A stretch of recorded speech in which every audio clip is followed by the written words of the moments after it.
ठीक है। लेकिन और फिर दूसरा जो जैसे आप ब्रह्मोस का हम देखते हैं, उसमें क्या है, उसमें एक रैमजेट इंजन है। उसमें क्या होता है कि इस तरीके से कुछ है, आपने ऐसे नोज़ल देखी होगी, ब्रह्मोस मिसाइल ऐसे है ना कुछ, है ना, इस तरीके से नोज़ल कुछ देखी होगी। उसमें क्या है कि फ्यूल यहाँ से जाता है इस चेम्बर के थ्रू होते हुए यहाँ पे कंबशन होकर यूँ बाहर निकल जाता है ऐसे करके। तो ये तो एटमॉस्फेयर से लेता है, एटमॉस्फेयर से लेता है ना, एयर ब्रीदिंग इंजन कहते हैं इस टाइप के इंजन को। बट ऐसा नहीं है कि ऐसा एक्सटर्नल कंबशन होता नहीं है। जैसे नाग मिसाइल है, सिर्फ 4 किलोमीटर की मिसाइल है, लेकिन फिर भी उसमें एक्सटर्नल कंबशन ही चल रहा है। क्यों? देखो, इंटरनल कंबशन हम कहाँ यूज़ करते हैं, जहाँ हमें फ्यूल एफिशिएंसी चाहिए, ठीक है। कुछ फ़िलहाल मैं इसमें कुछ समझा नहीं रहा, मैं खाली एक आपको टच दे रहा हूँ कि साइंस एंड टेक किस तरीके से काम कर रही है, ठीक है। कि यहाँ पे भी एक्सटर्नल कंबशन चल रहा है, ऐसा नहीं है कि ये चीज़ है बैलिस्टिक मिसाइल का मतलब, लेकिन ये नहीं है कि अगर हम फ्यूल जनरली किस मतलब इंजन जनरली किस टाइप का है उससे हम बहुत ज़्यादा नहीं करेंगे। बेशक वाकई में एक बड़ा अंतर है इसमें। एक सेकेंड होल्ड करो। हेलो, हाँ, मैं एक नया बैच क्रिएट करना था, मैंने करा है, लेकिन उसमें स्टूडेंट्स ऐड नहीं कर पा रहा हूँ मैं। हेलो,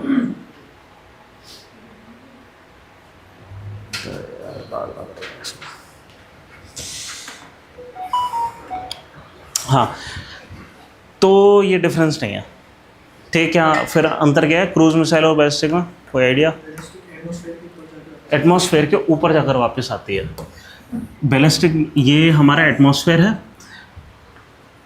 जो बैलिस्टिक मिसाइल है जनरली एक इस तरीके से मानो कि हमने इतनी एनर्जी दे दी सैटेलाइट को, मतलब एक रॉकेट को इतनी एनर्जी दे दी कि वो अर्थ के चारों ओर घूमना शुरू कर दे। अगर इतनी नहीं दी तो वो बैलिस्टिक मिसाइल है, वो वापस अंदर आएगी।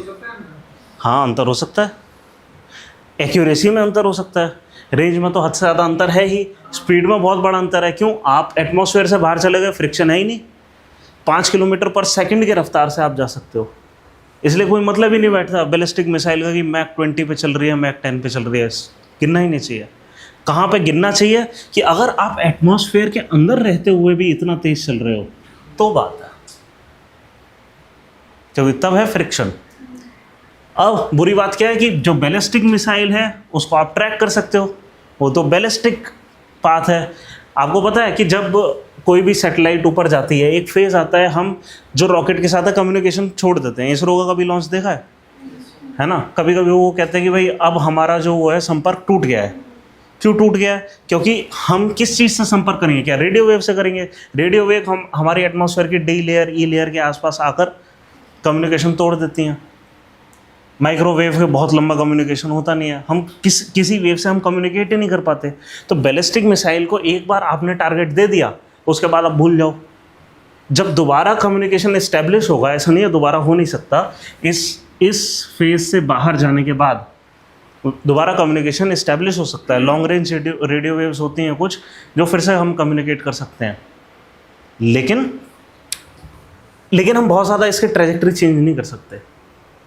हमें मतलब मिड फ्लाइट उसको टारगेट असाइन करना बहुत मुश्किल है, लेकिन क्रूज मिसाइल के साथ ऐसा है नहीं।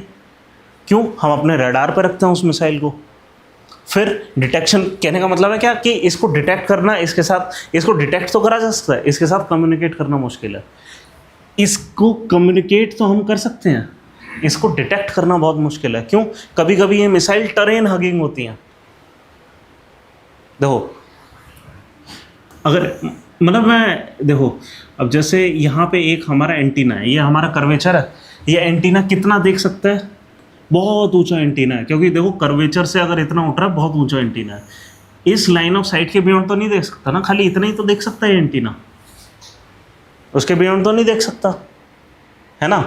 रडार क्या होते हैं? वो एंटीना की तरह ही होते हैं, ठीक है। वो चारों तरफ स्कैन करते हैं अलग अलग वेव्स में, ठीक है। रेडियो वेव में मोस्टली स्कैन कर रहे होते हैं पूरे आसमान को और देखते हैं कहाँ ऑब्स्टेकल मिल रही है। जहाँ उन्हें ऑब्स्टेकल मिल रही है वहाँ मतलब उन्हें कुछ दिखाई दे रहा है, ठीक है।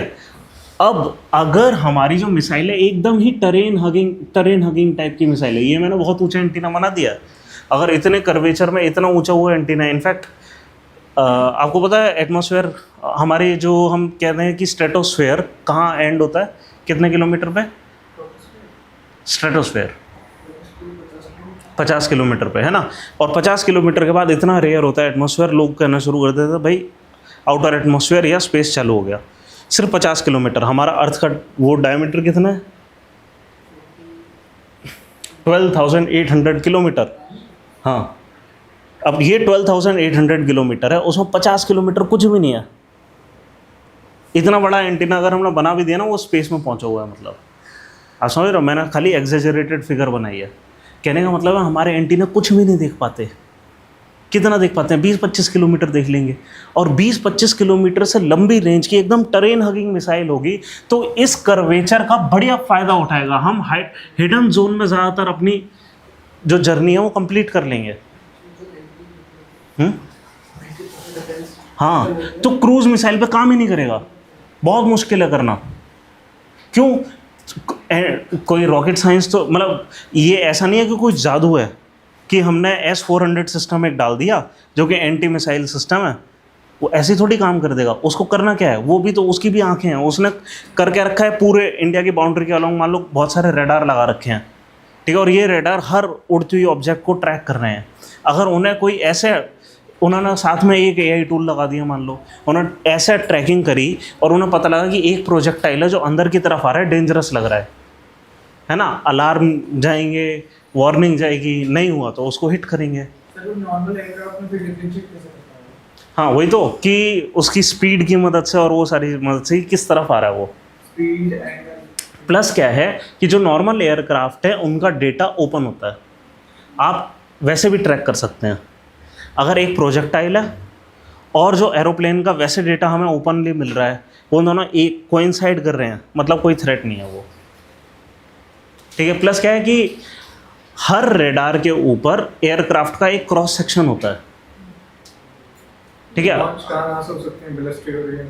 कहीं से भी, कहीं से भी कैनिस्टर बेस्ड हो सकती हैं, सबमरीन बेस्ड हो सकती हैं, कुछ भी हो सकता है। हाँ, तो अब समझ रहे हैं आप कि अगर खाली हमें इस बात की भनक होती तो हमें पता होता कि अग्नि is not a cruise missile, और सिंपल सा सवाल वहां पर आया था कि अग्नि एक क्रूज मिसाइल है, ऐसे ऐसे चलती है। सब कुछ सही लिखा हुआ था अग्नि के बारे में, सिर्फ एक शब्द गलत लिखा हुआ था, वो क्रूज नहीं है, बैलिस्टिक है। और ब्रह्मोस पे लिख दिया था वो बैलिस्टिक मिसाइल है। इतना सवाल आया था, 2022 का था, ठीक है। तो कहने का मतलब क्या है, हम खाली बेसिक पढ़ेंगे, इसका मतलब ये नहीं कि बेसिक पे सवाल आएंगे, पर बेसिक से जो आपको अंडरस्टैंडिंग मिलेगी उतना इंट्यूशन आ जाएगी कि सवाल हो सकता है सॉल्व होना शुरू हो जाए। साइंस एंड टेक में हमारा एम क्या होगा, 50-60% प्री के सवाल हमें सॉल्व कर देने हैं, ठीक है। हमें इंट्यूशन डेवलप करनी है कि सवाल सॉल्व होना शुरू हो जाए। ज़्यादातर ज़रूरी नहीं है कि हम जो पढ़ रहे हैं उसी से सवाल आएंगे, बट उससे जो इंट्यूशन डेवलप होगा उससे आप सवाल सॉल्व कर सकते हो, ठीक है। एम समझ आ गया हम क्या करना चाह रहे हैं, और हम ये करेंगे कैसे? ऐसे करेंगे कि हमारा जो भी अब जो मैं आपको करवाने जा रहा हूँ वो 6th से लेकर 12th तक की NCERT है, और उसको मैंने अरेंज कर दिया। अरेंज करने का मतलब क्या है, जैसे फूड से रिलेटेड सारे टॉपिक अलग अलग NCERT में जहाँ दिए थे, ठीक है, पूरा उठाकर एक जगह कर दिया।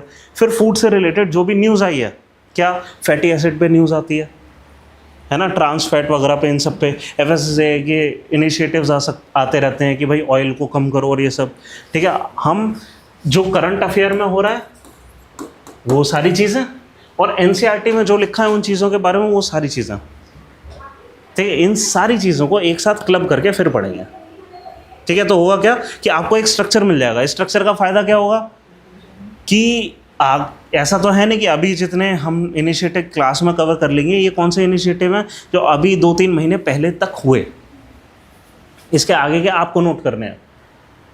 बस काम क्या हो जाएगा कि एक स्ट्रक्चर मिल जाएगा, आगे जो भी करंट अफेयर में न्यूज़ आएगी इस स्ट्रक्चर में आप नोट करोगे, ठीक है। तो आपके लिए रिवाइज करना आसान आ जाएगा, दिमाग में मेंटल पिक्चर बनानी आसान हो जाएगी, ठीक है। आपको पुराना थीम समझ आएगा कि पीछे क्या डिबेट्स चल रही थी जिसकी वजह से इनिशिएटिव्स आ रहे हैं, ठीक है। उसमें भी इंट्यूशन चलेगा, राइट। साइंस एंड टेक के सारे सवाल सिर्फ और सिर्फ इंट्यूशन से होते हैं, और कोई तरीका नहीं है सॉल्व करने का, ठीक है। जैसे इन्वायरमेंट की जो हमने इन्वायरमेंट में पढ़े ना, वो ही है, कुछ नहीं आएगा उसके बाहर। इन्वायरमेंट आपको पूरा करना है। बायोटेक इसी में करेंगे हम, हाँ साइंस टेक में आएगा। उसमें क्वेश्चन आते हैं और उसमें रिपीटेड आते हैं, बार बार रिपीटिशन है बायोटेक में, ठीक है। और कहाँ से आएंगे कई बार, जैसे एक्सेस एंड बेनिफिट शेयरिंग में मैंने बताया था आपको, क्या था?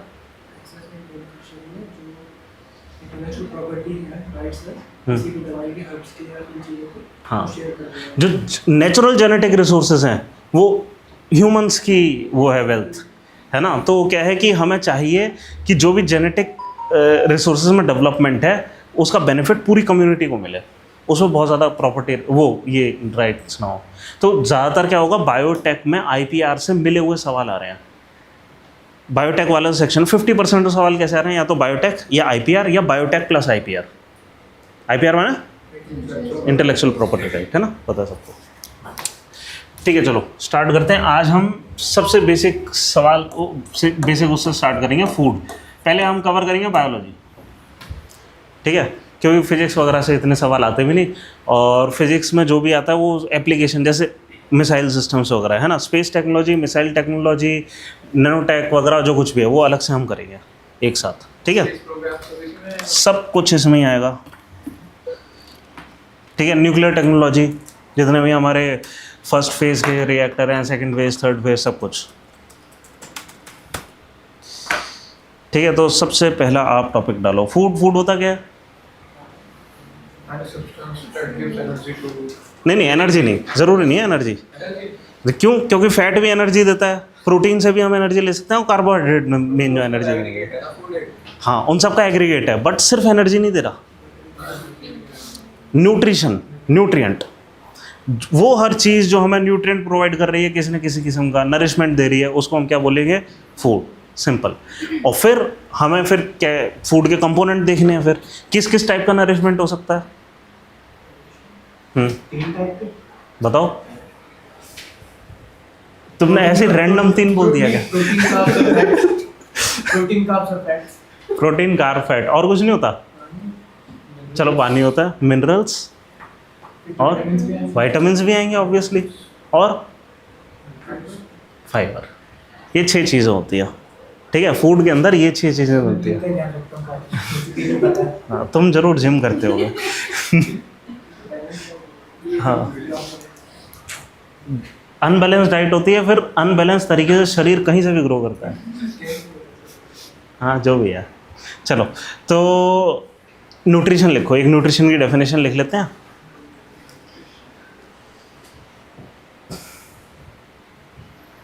एनी सब्सटेंस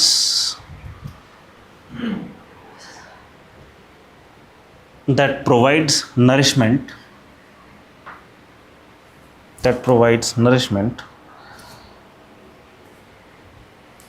essential to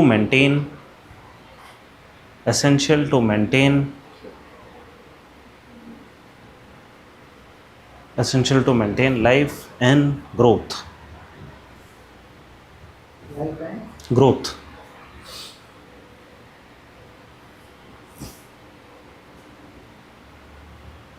ठीक है। और फिर हम न्यूट्रिएंट्स 6 टाइप के लिखेंगे एक एक करके। सबसे पहले हम कार्बोहाइड्रेट्स की डिबेट देखेंगे। 6th क्लास की एनसीईआरटी में एक बढ़िया चीज़ क्या करी है कि उन्होंने हर चीज़ का टेस्ट दिया है कि हम कार्बोहाइड्रेट को कैसे टेस्ट करेंगे, ठीक है। स्टार्च टेस्ट सुना है? आलू के ऊपर, हाँ, क्या होता है? आयोडीन के साथ क्या रंग आता है? वायलेट ब्लू टाइप का, है ना, बस, ठीक है। हाँ, जो भी है वो नीला सा रंग आ जाता है कुछ, ठीक है। कार्बोहाइड्रेट होते क्या है? लॉन्ग चेन कार्बोहाइड्रेट का टॉपिक बन लो।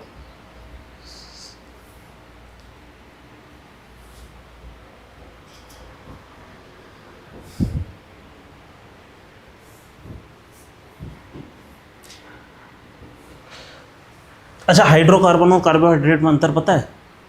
हाइड्रोकार्बन और कार्बोहाइड्रेट,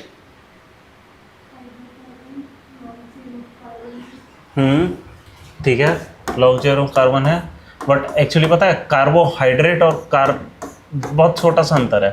मान लो ये 4 चेन का ही हमने बनाया है, या 6 कर देते हैं, चलो इसको।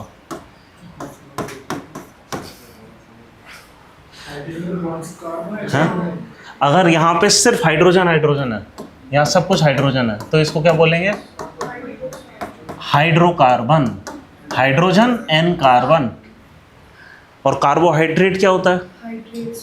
Hydrates of carbon. Hydrates means OH, पानी। ठीक है, पानी है कहीं पे, तो मतलब क्या है कि यहाँ पे H के साथ OH भी आता है। किसी भी ऑर्डर में आ सकता है, कैसे भी आ सकता है ना, जैसा भी हो, है। हाँ ठीक है, कार्बोहाइड्रेट ही हो गया। हाइड्रेट्स ऑफ कार्बन है, long chain of hydrates of carbon are carbohydrate. ठीक है, हाँ मतलब लॉन्ग मतलब चेन हो, बहुत लॉन्ग भी नहीं है वैसे, ठीक है। Chain of hydrates of carbon रख लो, लॉन्ग मत लिखो, ठीक है। Chain of hydrates of carbon, बस कार्बोहाइड्रेट क्या है? Chain of hydrates of carbon.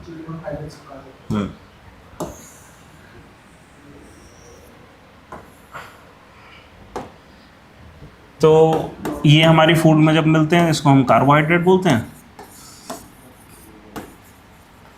पता है ये भी हमारे फूड में मिल सकते हैं, इनको क्या बोलते हैं हम? ये भी हमें फूड में मिलते हैं, ये भी चीज़ भी हमें फूड में मिलती है। Fats, these are fats actually. ठीक है, ये हम देखेंगे। अभी हम कार्बोहाइड्रेट देख रहे हैं, ठीक है। यहाँ पे एक स्टार्च टेस्ट लिख लो, starch test.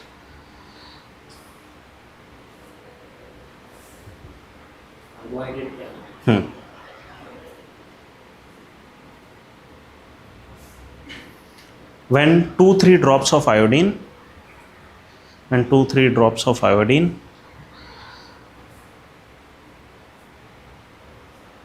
is put on starch,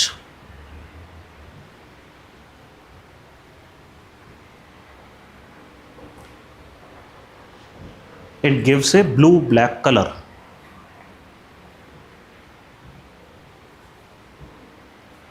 ठीक है, अगर हमने कम ड्रॉप डाली है तो वायलेट टाइप का आएगा, तो वही है, ब्लू ब्लैक टाइप है। ठीक है, हमारी बॉडी में ये काम कैसे करता है, कुछ आइडिया? कार्बोहाइड्रेट कुछ नहीं, हम ये बताते हैं कि इस चीज़ में कार्बोहाइड्रेट है, मतलब डिटेक्ट करने का एक तरीका है। क्या इस चीज़ में कार्बोहाइड्रेट है? आप आयोडीन का सोल्यूशन डाल के देखो, मिल जाएगा। ठीक है, हाँ।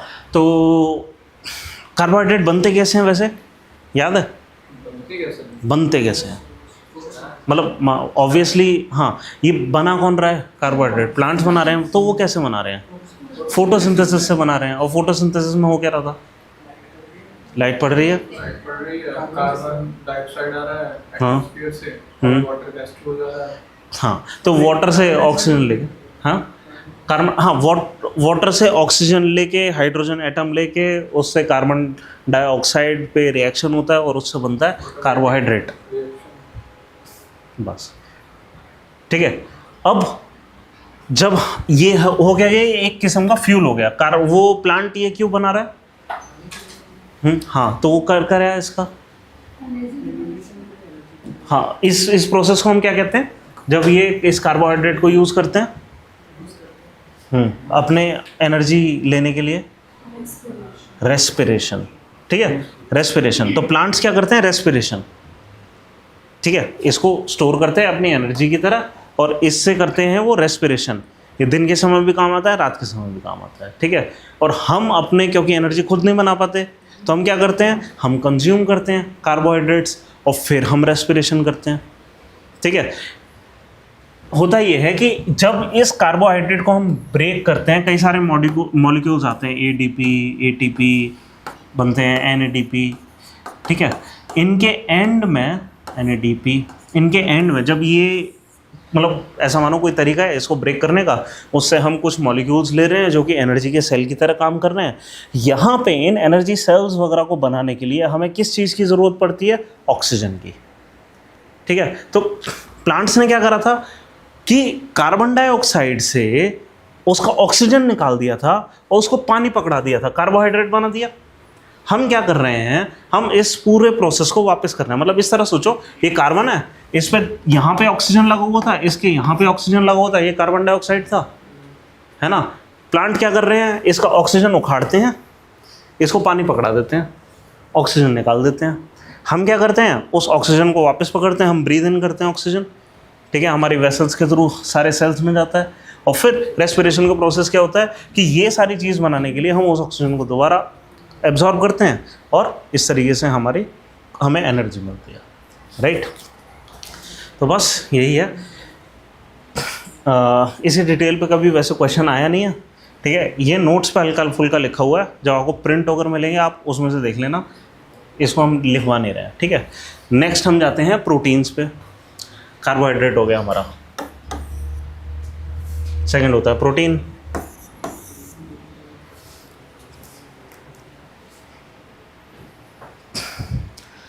दीज आर लार्ज बायोमोलिक्यूल्स या मैक्रोमोलिक्यूल्स, ये लार्ज बायोमोलिक्यूल लिख दिया, मैक्रो मत लिखो, लार्ज बायोमोलिक्यूल लिखो, क्योंकि लार्ज का मतलब मैक्रो ही है। दैट कंप्राइज ऑफ वन और मोर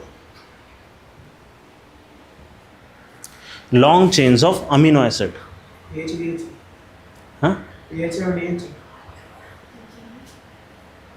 ठीक है, ग्रुप बिल्कुल रेडी नहीं।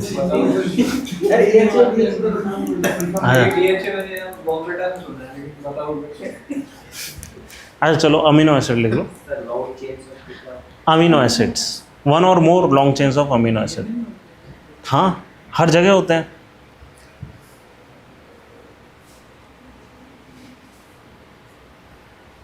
सिर्फ 20 किस्म के अमीनो एसिड्स हैं मेनली, जिससे हमारा पूरा लाइफ साइकिल बन रही है, ठीक है। अब अमीनो एसिड्स होते क्या हैं, अमीन्स क्या होते हैं, अमीन, हाँ एमाइंस,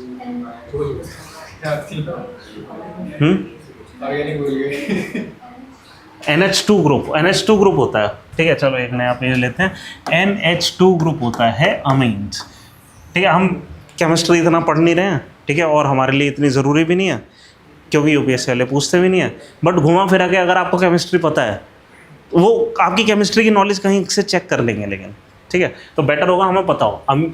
अमोनिया क्या होता है आपको पता है ना, NH3। तो अमोनिया, और अमोनिया से ही बनता है यूरिया, है ना। इसको ट्वाइस कर दो, वो यूरिया हो जाता है, ठीक है। और वो यूरिया हम देते हैं प्लांट्स को, राइट। क्यों? क्योंकि वो वहाँ से ये चीज़ अलग करते हैं। क्यों? क्योंकि उनको क्या चाहिए, वो NH2 ग्रुप बनाना है। अब N का, वैसे मैं आपको बता दूं, N को 3 बॉन्ड बनाने होते हैं, ठीक है, इसलिए वो NH3 बना रहा है ना। अब अगर हमने NH2 कर दिया, 2 H तो हो गए, तो एक बाकी का कहाँ जाएगा, वो अगर किसी लॉन्ग कार्बन चेन से कनेक्टेड है, ठीक है, तो ये हो गया अमीन, ठीक है। और अगर यहाँ पे एक एसिड भी है, एसिड होता है जैसे विनेगर होता है, कार्बोक्सिलिक एसिड, ठीक है, इसको कहते हैं कार्बोक्सिलिक एसिड। क्या आप सबको पता है इसको कार्बोक्सिलिक एसिड कहते हैं, इस चीज़ को? किसको नहीं पता बताओ, ठीक है। कार्बोक्सिलिक एसिड देखो ऐसा होता है कि जैसे एसीटोन हो गया, एसीटोन पता है क्या होता है, नेल पॉलिश रिमूवर उस समय होता है ना। तो जब ऐसा कुछ होता है कि एक कार्बन के ऊपर, एक कार्बन को 4 बॉन्ड बनाने होते हैं, ठीक है। एक कार्बन ने 2 बॉन्ड ऑक्सीजन के साथ बना लिए, एक बॉन्ड इस ऑक्सीजन और OH के साथ बना लिया, ठीक है, एक कार्बन चेन के साथ लग गया। जब भी आपको ऐसा कुछ होता हुआ दिख रहा है ना, COOH, ठीक है, COOH, ठीक है, जहाँ पे भी ये दिख रहा है उसको हम क्या बोलते हैं, कार्बोक्सिलिक एसिड, ठीक है। हल्का सा एसिडिक होता है, एसिटिक एसिड हो गया, ठीक है, फॉर्मेलिक एसिड हो गया, ये काफ़ी कॉमन टाइप के एसिड है। एसिटिक एसिड विनेगर में भी हम यूज़ करते हैं, विनेगर, ठीक है। हाँ कुछ परसेंट डाइल्यूटेड होता है ऑब्वियसली। हाँ जी, हाँ बी स्टिंग में भी एक किस्म का फॉर्मिक होता है, फॉर्मिक होगा। एप्पल में भी कोई एसिड होता है। हाँ एक सेकंड, ये शायद ग्रीन और रेड का अलग अलग हो सकता है। एक सेकंड,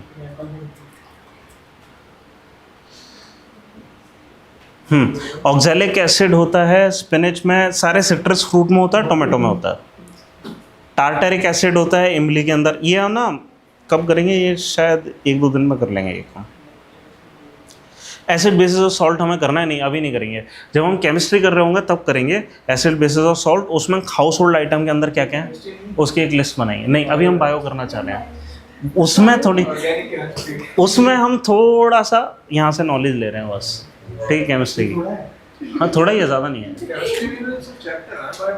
हाँ हम डिटेल में नहीं जाएंगे।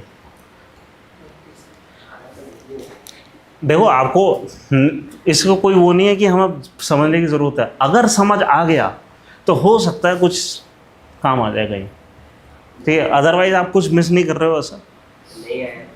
हाँ नहीं आया तो कोई दिक्कत ही नहीं है, ठीक है। बहुत रेयर केस होगा कि इस नॉलेज से कुछ सॉल्व हो जाए, लेकिन कभी अगर सॉल्व हो गया तो ऐसा होगा खाली आपका सॉल्व हो रहा होगा, किसी और का नहीं हो रहा होगा। हाँ एग्जैक्टली।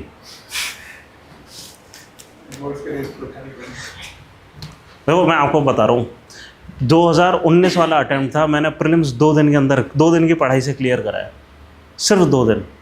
मैं क्या करके गया हूँ, एक टेस्ट करके गया हूँ, PT 365 आती थी, उसमें 2-3 PT 365 पूरी रात भर जाग के मैंने कर ली, ठीक है, और जाकर वहाँ मुँह धोकर गया और टेस्ट दे आया और क्लियर हो गया। मेरे को खुद को यकीन नहीं हुआ ये कैसे हो रहा है। हाँ CSET तो हो ही गया।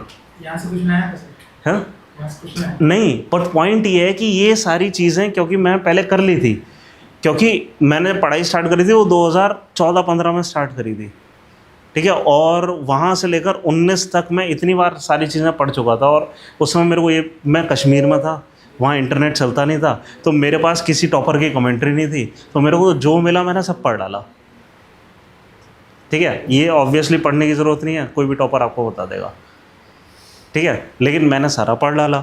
लेकिन अच्छी बात ये हो गई कि अब मेरे को बार बार मतलब चीज़ों को रिवाइज कम करना पड़ रहा था, है ना, तो बार बार प्री तो ऐसे ही क्लियर हो जा रहा था, समझ रहे हो। तो ऐसा बहुत होगा कि ये नॉलेज बेशक हो सकता है काम ना है डायरेक्टली कहीं, लेकिन कहीं ना कहीं ऐसा है कि आपके इंट्यूशन की मदद से कुछ सॉल्व एक्स्ट्रा हो जाएंगे सवाल, जो किसी से नहीं हो रहे होंगे, हो सकता है आपसे हो रहा है, ठीक है। हाँ तो चलो, अमीनो एसिड क्या है, एक तो अमीन हो गया, यूरिया तो सबको पता है ना, यूरिया ये होता है, उसका एक एसिड हटा दो वो अमीन हो गया। जहाँ पे भी आपको NH2 + COOH, इस पूरी चीज़ को हटाओ, इरेजर से हम हटा देते हैं इसको, और इसकी जगह हम लिख लेते हैं क्या, COOH, C तो है ही, OH या COOH, एक और कार्बन जोड़ दिया, ठीक है। जहाँ पे भी COOH दिखे वो अमीन है, वो सॉरी एसिड है, और इसके साथ अगर NH2 कहीं दिख जाए तो वो है अमीन। इस चीज़ को कहते हैं अमीनो एसिड, इस पूरे ग्रुप को, ठीक है, ये हो गया अमीनो एसिड। और इसी की लॉन्ग चेन को हम क्या कहते हैं, प्रोटीन। प्रोटीन कॉम्प्लेक्स मॉलिक्यूल होते हैं, कितने कॉम्प्लेक्स, ये इतनी लंबी चेन होती है कि पहले तो ये बनाते हैं रिबन, ठीक है, कितनी लंबी, मतलब मान लो 70-80 कार्बन की एक चेन हो गई, वो रिबन टाइप की दिखाई देगी माइक्रोस्कोप में, और फिर ये रिबन अपने आप में इंटेंगल्ड हो जाती है, ठीक है, और इसको हम कहते हैं ग्लोबिन मॉलिक्यूल्स, ठीक है। ठीक है, एक लंबी सी चेन जो अपने आप में ही उलझ गई है, लंबा सा रिबन, जैसे हेमोग्लोबिन। इस कॉम्प्लेक्स से प्रोटीन के अंदर सेंटर में एक आयरन बैठा हुआ है, और ये एक इतना बड़ा सा मॉलिक्यूल ऑक्सीजन को अट्रैक्ट करता है, अपने साथ चिपका के ले जाता है कहीं पे भी, ठीक है। तो क्या है कि ये हमने, ठीक है, ये हमने छोटा सा जान लिया कि ये अमीनो एसिड है, बट इस अमीनो एसिड की बहुत लंबी चेन होती है, ठीक। किसी वजह से ये कुछ चीज़ें, मतलब जब हम माइक्रोबायोलॉजी वगैरह में जाएंगे तो हमें पता लगेगा बहुत सारी चीज़ें ये कर पाता है, किसी वजह से इसने एक्स्ट्रा आयरन यूँ ही बस अपने ऊपर बिठा रखा है, हेमोग्लोबिन टाइप का कुछ बना लिया है ना। तो ऐसा है कि कुछ कॉम्प्लेक्स इक्वेशंस ये सॉल्व कर पाता है अमीनो एसिड, ठीक है। और इसलिए हम कहते हैं इसको बिल्डिंग ब्लॉक ऑफ लाइफ। हमारे DNA, RNA, ये सब का बेस क्या है, अमीनो एसिड, वो सब हैं प्रोटीन, ठीक है। वो DNA की फुल फॉर्म क्या है, वो एक एसिड है, क्या एसिड है वो, ये COH एसिड है, समझ रहे हैं, हाँ हाँ, मतलब आप ये देखो ना कि नॉन लिविंग चीज़ मिलके किसी तरीके से लाइफ बना दे रही है ना, कुछ कॉम्प्लेक्स प्रॉब्लम सॉल्व हो रही है। खैर एनीवे, हमें उससे कोई मतलब नहीं, हम ओरिजिन ऑफ लाइफ पे सवाल नहीं, मतलब चैप्टर नहीं पढ़ रहे हैं, ठीक है। फ़ायदा क्या है कि ये अमीनो एसिड जब हम खाते हैं, ये हमारे अंदर हम क्या है कि कई कॉम्प्लेक्स प्रोटीन अपने अंदर सिंथेसिस कर पाते हैं, जो हमारे कई सारे मेटाबॉलिज्म को चला पाता है। इसलिए हमें क्या चाहिए, प्रोटीन चाहिए अपने खुद के लिए। कई सारे प्रोटीन हम खुद नहीं बना पाते हैं तो बाहर से लेने होते हैं, ठीक है। एनीवे, प्रोटीन के बारे में कुछ लिखवाया मैंने अभी, बस ये लिखवाया है ना। ठीक है, बॉडी किस किस तरीके से यूज़ करती है इसको, यूजेस मतलब इम्पोर्टेंस लिखो, इम्पोर्टेंस फॉर आवर बॉडी। हाँ, सिग्निफिकेंस लिख लो।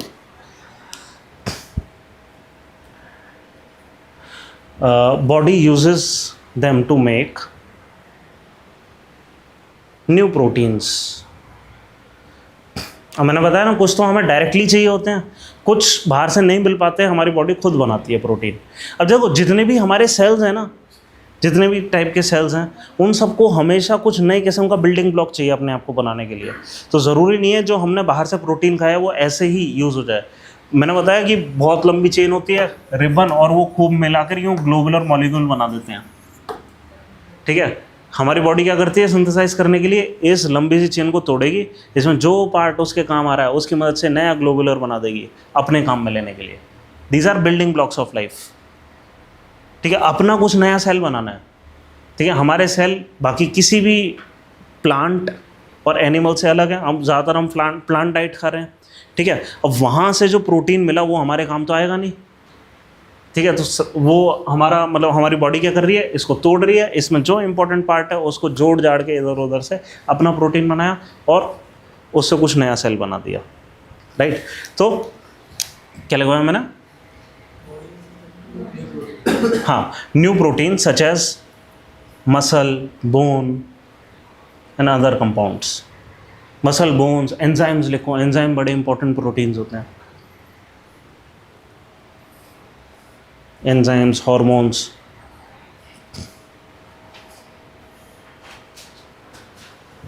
ठीक है। अब ये और एक और चीज़, ये क्योंकि लॉन्ग चेन है और ये लॉन्ग चेन कितनी भी लंबी हो सकती है, ठीक है। और हमने इस पेज पे देखा कि हम कार्बोहाइड्रेट की लॉन्ग चेन को एनर्जी की तरह यूज़ कर सकते हैं, और एक्चुअली हम फैट्स की लॉन्ग चेन को, कोई भी कार्बन की लंबी चेन है उसको हम एनर्जी के लिए यूज़ कर सकते हैं। हर वो चीज़ बाहर जो जलाई जा सकती है, कंबशन हो सकता है, लगभग हर उस चीज़ का यहाँ पे हमारी बॉडी सिंथेसिस करके वो कर सकती है। इसका मतलब ये नहीं कि हम प्लास्टिक खा लें, प्लास्टिक का सिंथेसिस नहीं हो पाएगा, वो कुछ ज़्यादा कॉम्प्लेक्स चेन हो गई, ठीक है। लेकिन ज़्यादातर चीज़ों को हम कर पाते हैं, मतलब एडिबल टाइप की चीज़ें, ठीक है। तो प्रोटीन क्या है, वो भी एक लॉन्ग चेन है।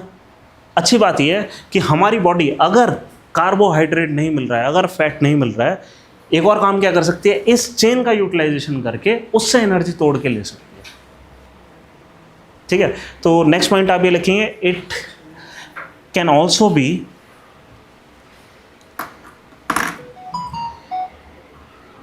Used as an energy source.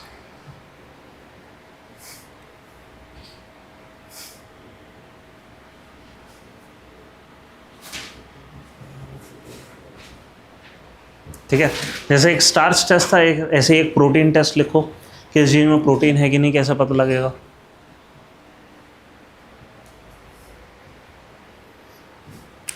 Put some powdered protein in a clean test tube. Put some powdered protein in a clean test tube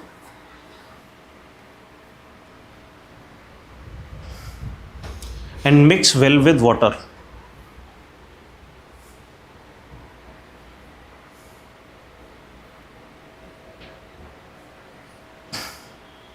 Then add some drops of caustic soda. Caustic soda. Caustic? CAUS, caustic soda.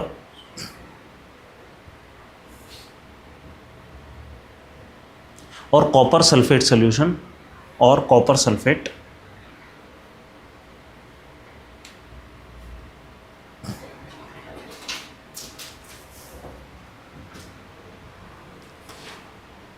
ठीक है, if violet colour appears it has protein.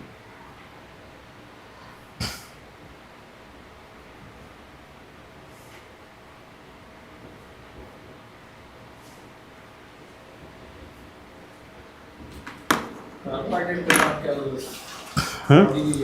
बस energy, simple.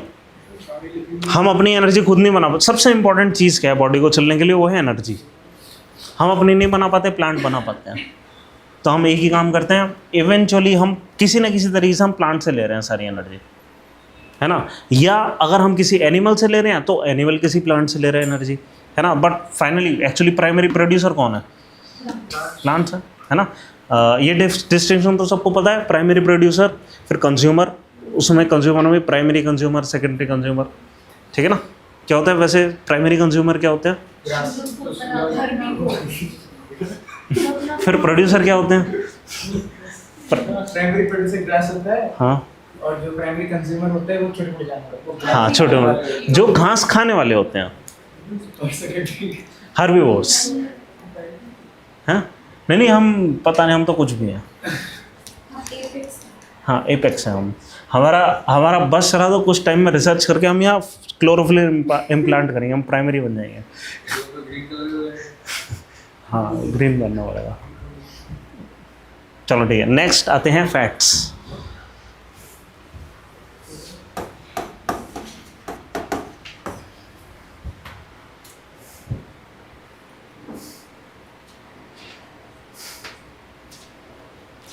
ये है long chain of hydrocarbon, simple long chain of hydrocarbon.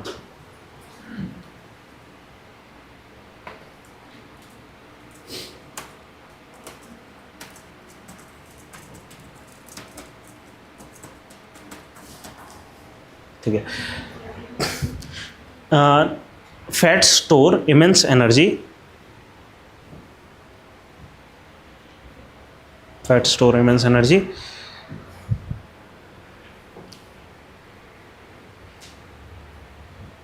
but are more difficult to metabolize.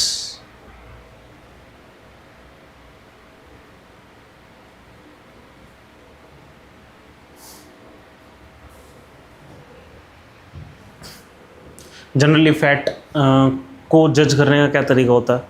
Fat burn. हाँ वो तो ठीक है।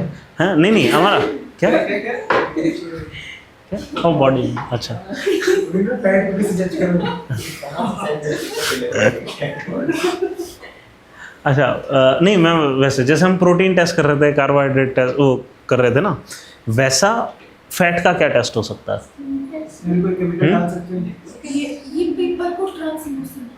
हाँ ये टेस्ट हो सकता है कि अगर आप पेपर के ऊपर जाओगे तो कुछ स्टिकी टाइप उस टाइप का सब्सटेंस हो सकता है, ल्यूब्रिकेंट टाइप का सब्सटेंस हो सकता है ना। एक और तरीका क्या है, अगर आप इसमें डेंसिटी, हाँ डेंसिटी पे हो सकता है कि अगर आपने कोई ऐसी चीज़ मतलब कोई फूड आइटम क्रश करके डाला, अगर तैर के कोई चीज़ ऊपर फिल्म पतली आ जा रही है लिक्विड की, है ना, तो मतलब वो फैट है। मतलब कि जितने भी फैट होते हैं एक्चुअली क्या है, हाइड्रोकार्बन है, और जितने भी हाइड्रोकार्बन होते हैं वो सब लाइटर होते हैं, लाइटर देन वाटर, ठीक है। अच्छा हाँ, यहाँ पे एक छोटी सी केमिस्ट्री पे फिर से आते हैं। आपको पता है पानी इतना डेंस है क्यों? वैसे पानी इतना डेंस नहीं है, बट फिर भी नहीं, विस्कस तो है ही नहीं, बहुत कम विस्कोसिटी, बट इतना डेंस क्यों है? डेंस का मतलब आप समझते हैं क्या हो गया? क्या हो गया डेंस? डेंसिटी क्या है? तो विस्कोसिटी हो गया ना, वो तो डेंस का मतलब क्या है? More item is packed into a smaller volume, which means कि पानी के जो मॉलिक्यूल हैं those are more tightly packed, एक किस्म से आप ये बोल सकते हो, है ना, in comparison to oil. Oil में जो मास है वो कम पैक्ड है। ऐसा क्यों है? कुछ आइडिया? कुछ सोच सकते हो, दिमाग लगा सकते हो? हाँ, आपके पास साइंस थी, गुड। क्या होता है कि पानी होता है ऐसा कुछ, ठीक है, और ऑक्सीजन क्या होता है कि हर जगह से ना इलेक्ट्रॉन खींचने की कोशिश करता है, तो हल्का सा नेगेटिवली चार्ज रह जाता है, और जो पानी वो जो हाइड्रोजन हल्का सा पॉजिटिवली चार्ज रह जाता है।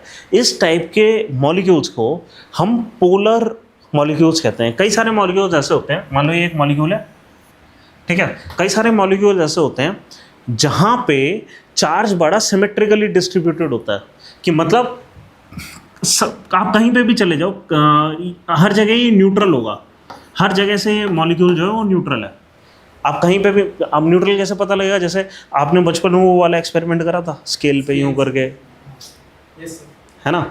ऐसे किसी ने करा था, मेंडलीव ने गोल्ड वो वाला एक्सपेरिमेंट, गोल्ड लीफ, ठीक है, रुदरफोर्ड वाला, मेंडलीव वाला। क्या कि उसने मतलब ऐसी गोल्ड लीफ के ऊपर चार्ज यूँ, जब भी वो चार्ज डालता था ऐसा गोल्ड लीफ यूँ खुल जाती थी कि दो पॉजिटिव चार्ज एक दूसरे को यूँ रिपेल कर रहे हैं, है ना? ऑलमोस्ट वैसे ही एक्सपेरिमेंट है। क्या कि जब हम ऐसा कुछ मान लो स्केल करके यूँ जब डालेंगे ना, पता लगेगा ये कहीं पे अट्रैक्ट हो ही नहीं रहा, चार्ज बिल्डअप नहीं हो रहे। आप समझ रहे हो? तो मॉलिक्यूल जो है वो चारों तरफ से न्यूट्रल सा दिखाई दे रहा है। कुछ मॉलिक्यूल ऐसे होते हैं ऐसा नहीं होता। क्या होता है कि उनके एक साइड पे थोड़ा सा नेगेटिव किसी वजह से ज़्यादा आ रहा है, एक साइड पे पॉजिटिव ज़्यादा आ रहा है, कहीं पे किसी वजह से आ रहा है, पता नहीं क्यों आ रहा है। ठीक है, जब भी लिक्विड ऐसा होता है इसको हम क्या कहते हैं? पोलर। Water cooler होता है। वाटर पोलर होता है, पोलर लिक्विड है, ठीक है। और ये है नॉन पोलर, सिंपल। ठीक है, अब पोलर लिक्विड की अच्छी बात क्या है? क्योंकि वो अट्रैक्ट कर रहा है, ज़्यादा फोर्सेस से अट्रैक्ट कर रहा होगा, है ना? तो इस तरीके से कि अपने साइड वाले मॉलिक्यूल के ना ज़्यादा कस के पकड़ के रखे हुए हैं हाथ, तो ज़्यादा करीब करीब है मॉलिक्यूल्स, इसलिए डेंसिटी ज़्यादा है। समझ रहे हो? पोलर लिक्विड्स की जनरली डेंसिटी ज़्यादा होती है। Oil non-polar। Oil non polar है, लंबी कार्बन की चेन है लेकिन वो नॉन पोलर है। इनफैक्ट जब कार्बन की चेन छोटी हो जाती है वो लिक्विड भी नहीं रह पाता। मीथेन लिक्विड है, इथेन है।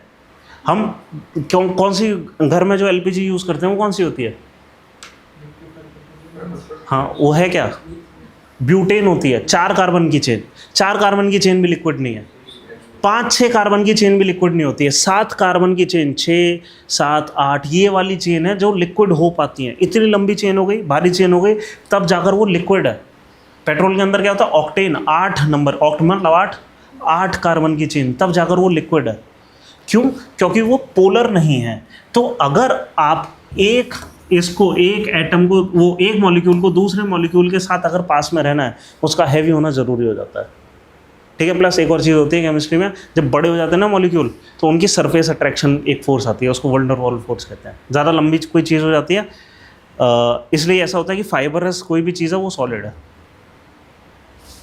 ठीक है, ऐसे ही ये अगर फैट की चेन बहुत लंबी हो जाती है तो सॉलिड टाइप की हो जाती है।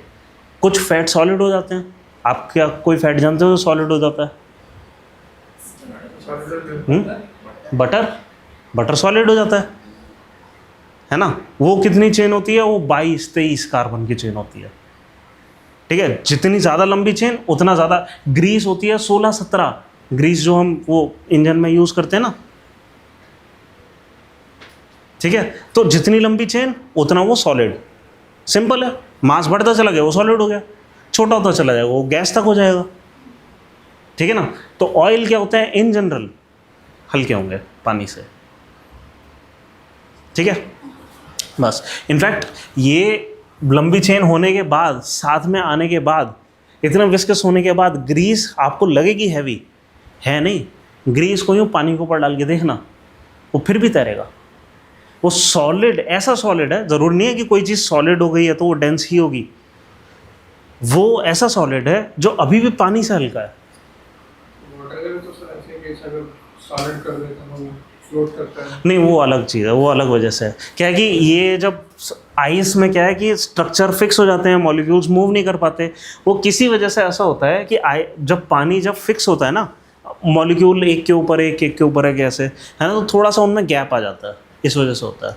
तो होता ये है कि आइस जो है वो 9% ज़्यादा वॉल्यूम लेती है वाटर से। ठीक है, इसका कोई प्रैक्टिकल एप्लीकेशन? आइस मतलब ये जो वॉल्यूम बढ़ जाता है जमाने के बाद। नहीं, आइसबर्ग नहीं। आपने वो फ्रीजिंग एंड थॉइंग वाला एक्शन सुना है? रॉक्स का फ्रीजिंग एंड थॉइंग। पहाड़ी इलाकों में क्या होता है कि क्योंकि बर्फ़, हाँ, नहीं, पत्थर अपने आप ही पिघल जाते हैं। हम कह रहे हैं क्या होता है कि क्रैक्स हैं, कोई रॉक के अंदर क्रैक होते हैं, इसमें मान लो भर गया पानी, ठीक है, और रात में वो जम गया, 9% बड़ा हो जाएगा, क्रैक बड़ा हो जाता है, ठीक है। फिर जैसे दिन होता है ये वापस पिघल जाता है, तो पानी थोड़ा सा नीचे आ जाता है, इसमें और पानी भर जाता है, रात जैसी होती है फिर से वो जम जाता है, फिर वो और क्रैक बड़ा हो जाता है, फिर दिन होती है फिर उसमें पानी भर जाता है, इस तरीके से वो क्रैक बड़ा होता चला जाता है। फ्रीजिंग एंड थॉइंग एक्शन से अपने आप ही जो चट्टानें हैं वो टूट जाती हैं। हल्का सा भी क्रैक हुआ, क्रैक आने का मतलब है कि मान लो सीजन के एंड तक वो पत्थर अलग हो जाएगा। हाँ, ये वेदरिंग ही है, वेदरिंग का ही सबसे बड़ा एग्जांपल है ये, वेदरिंग के स्टार्टिंग। ठीक है, तो क्या हम कहाँ थे? हम थे फैट्स पे, इस बार आते हैं। ठीक है, तो कई सारी प्रॉपर्टी हैं। सबसे पहली प्रॉपर्टी हम लिखेंगे फैट्स की कि these are non soluble in water, non soluble in water and lighter in density.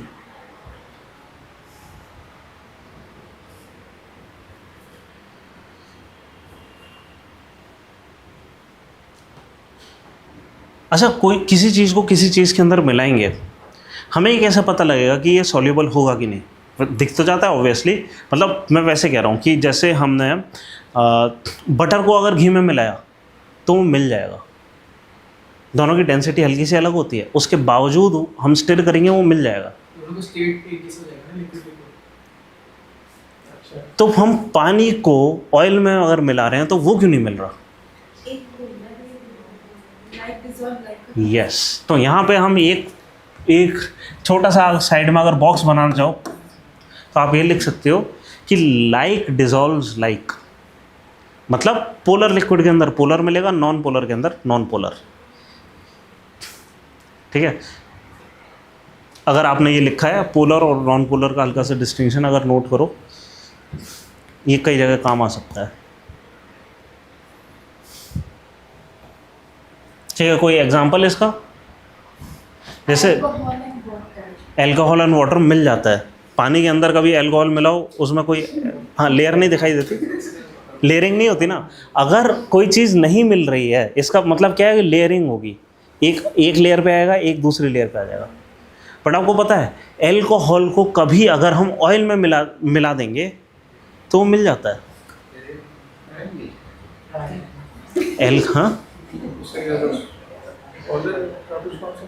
नहीं, वहाँ पे भी पोलर कॉन्सेप्ट आ रहा है, लेकिन हम बस बशर्ते कि जो एल्कोहल है ना उसकी चेन थोड़ी सी लंबी होनी चाहिए। ठीक है, यहाँ पे एक एक्शन आता है इसका सोप वाला एक्शन। सोप वाला एक्शन सुना है? क्या होता है? आपके अगर शर्ट पे तेल का दाग लग गया, पानी से तो आप छुड़ा नहीं सकते क्योंकि पानी तो सॉल्यूबल नहीं है, फिर हम कैसे छुड़ाएंगे?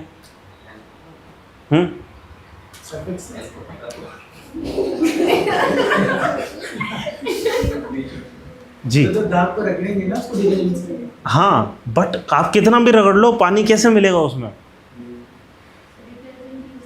हाँ, सर्फ एक्सेल सही बोला है, मैं मतलब हंसो मत भाई, सही है, पहली बार।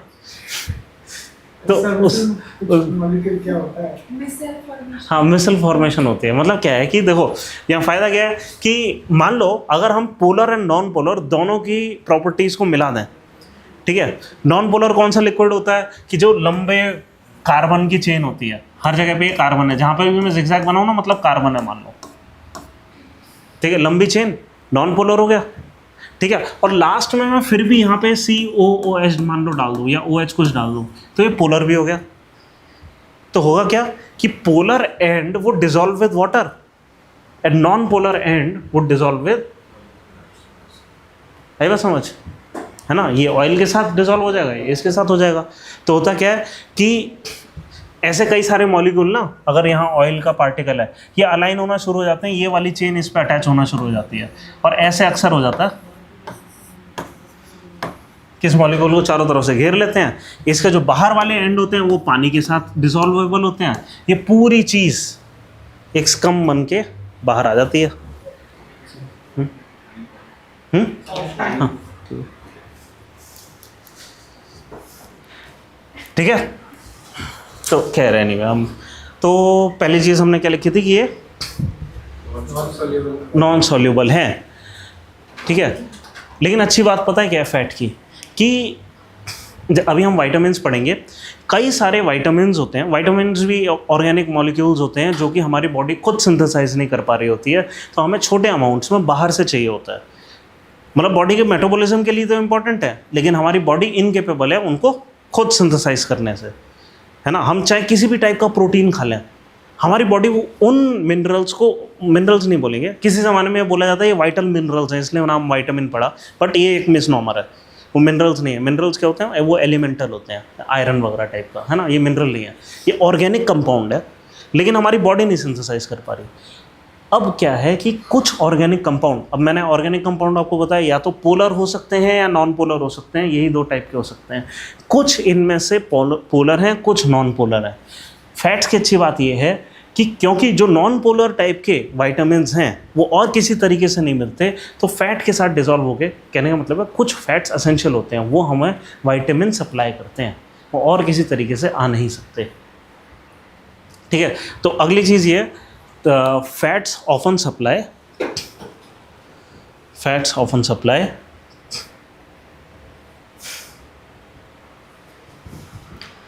important vitamins, important oil soluble vitamins, important oil soluble vitamins। जितने भी विटामिन होते हैं उनमें से 4 ADEK, ये याद रखना, एडेक ऐसे करके, ठीक है। मैंने एक वो बनाया है इसका, क्या कहते हैं इसको, निमोनिक डिवाइस। फैट सॉल्युबल होते हैं ADEK, vitamin ADEK fatty substances से हमें मिलते हैं, because they are fat soluble. Water soluble वाले भी अलग होते हैं, वाटर सॉल्युबल के बाकी क्या हैं, वो हमें कहाँ से मिलेंगे, हम जैसे नॉर्मल खाना खा रहे होते हैं, फ्रूट से मिल जाते हैं। हाँ फ्रूट से मिल जाते हैं। किसी और सोर्स से पाता है। किसकी, वाइटामिन्स की, हाँ अभी देखते हैं ना, वाइटामिन्स भी हमें पढ़ना है, ठीक है। अच्छा, यहाँ पे एक छोटा सा डिस्टिंक्शन हम करना चाहेंगे फैट्स और लिपिड्स के बीच में, ठीक है। अब छोटा सा एक सब टॉपिक डालो फैट्स का ही, lipid, LIPID, lipid.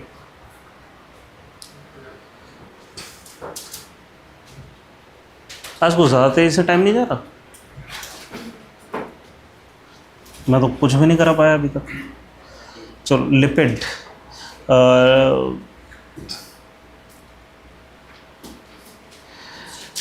these are substances which are insoluble in water.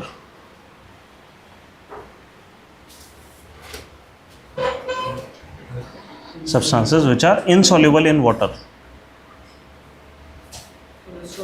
Cholesterol, triglyceride, example आप लिख लो, कोलेस्ट्रॉल, ट्राइग्लिसराइड,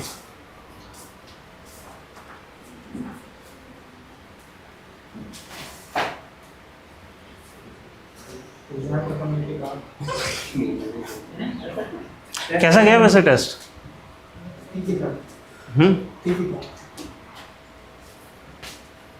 कैसे लगे सवाल?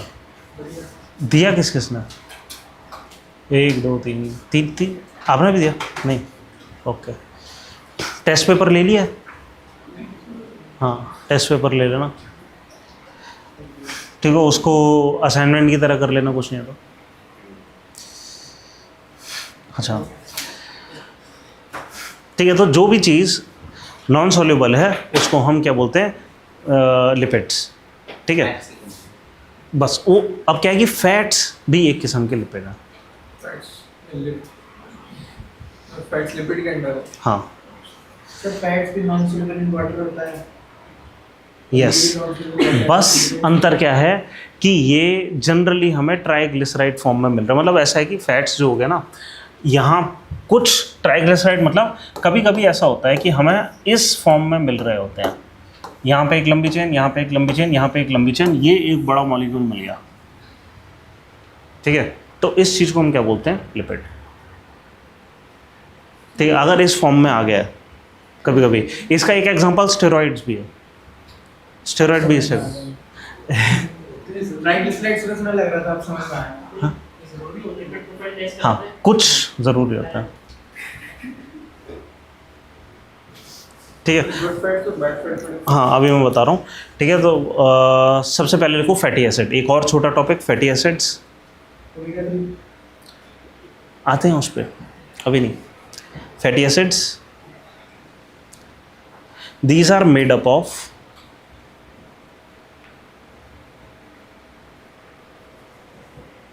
a long hydrocarbon chain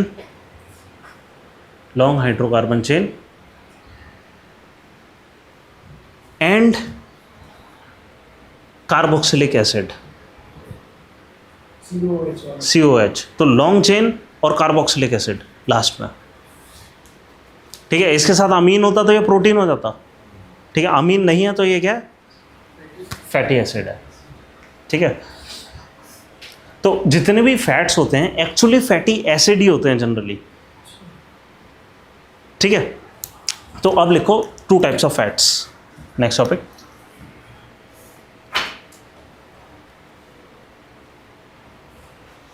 one is saturated fat,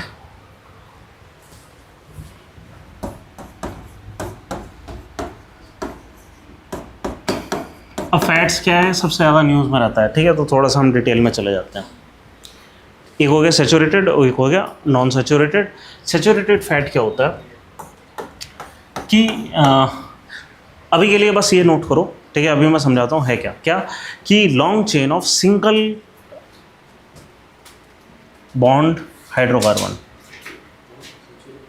long chain of single bond hydrocarbon, हाँ saturated single bond hydrocarbon. या चलो पहले समझा ही देता हूँ। देखो कार्बन की जो चेन होती है ज़रूरी नहीं है सिंगल सिंगल बॉन्ड हो, और सिंगल कार्बन को हमेशा 4 जगह पे बॉन्ड बनाने होते हैं। इस जगह पे आप कहीं पे भी देख लो, हर कार्बन के पास 4 एटम अटैच, वो 4 दूसरी चीज़ें अटैच हैं कुछ ना कुछ, ठीक है। इसको वैसे टेट्रावेलेंसी कहते हैं इस प्रॉपर्टी को, ठीक है। अब यहाँ पे कभी कभी हम क्या कर सकते हैं कि बॉन्ड हटा के अगर चौथा बॉन्ड 2 अलग चीज़ों से ना होकर ऐसे आ जाए, ठीक है। अभी भी टेट्रावेलेंसी सेटिस्फाइड है, 1 2 3 4 इस कार्बन के लिए, इस कार्बन के लिए 1 2 3 4, समझे। तो कभी कभी क्या होता है कि कार्बन अपने आप में डबल बॉन्ड टाइप का कुछ बना लेता है, ठीक है। इस चीज़ को हम कहते हैं नॉन सैचुरेटेड। सैचुरेटेड क्या हो गया कि हमने इतनी चीज़ें इसके अंदर भर दी कि ये सैचुरेटेड हो गया। उस तरीके से सोचो कि हमने क्या करा, इस बॉन्ड को भी तोड़ा, इस बॉन्ड को भी तोड़ा, और हमने करा क्या कि यहाँ पे 2 एक्स्ट्रा चीज़ें अटैच कर दी, ठीक है। मतलब we have saturated with it with hydrogens. अगर ऐसा कुछ हमने कर दिया है तो इसको हम क्या कहते हैं, सैचुरेटेड फैट, ठीक है। अगर वहाँ पे हाइड्रोजन ज़्यादा नहीं है तो फिर उसको हम क्या कहेंगे, नॉन सैचुरेटेड फैट, ठीक है। तो एनीवे सैचुरेटेड फैट के बारे में लिखो। These are created when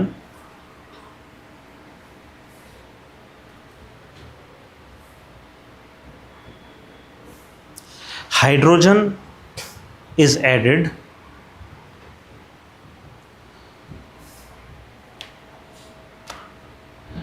to unsaturated fats, to unsaturated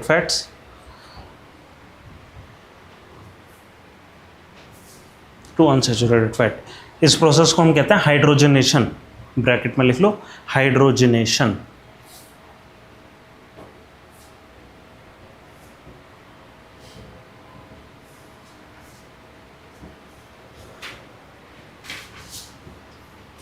ठीक है। फॉर एग्जाम्पल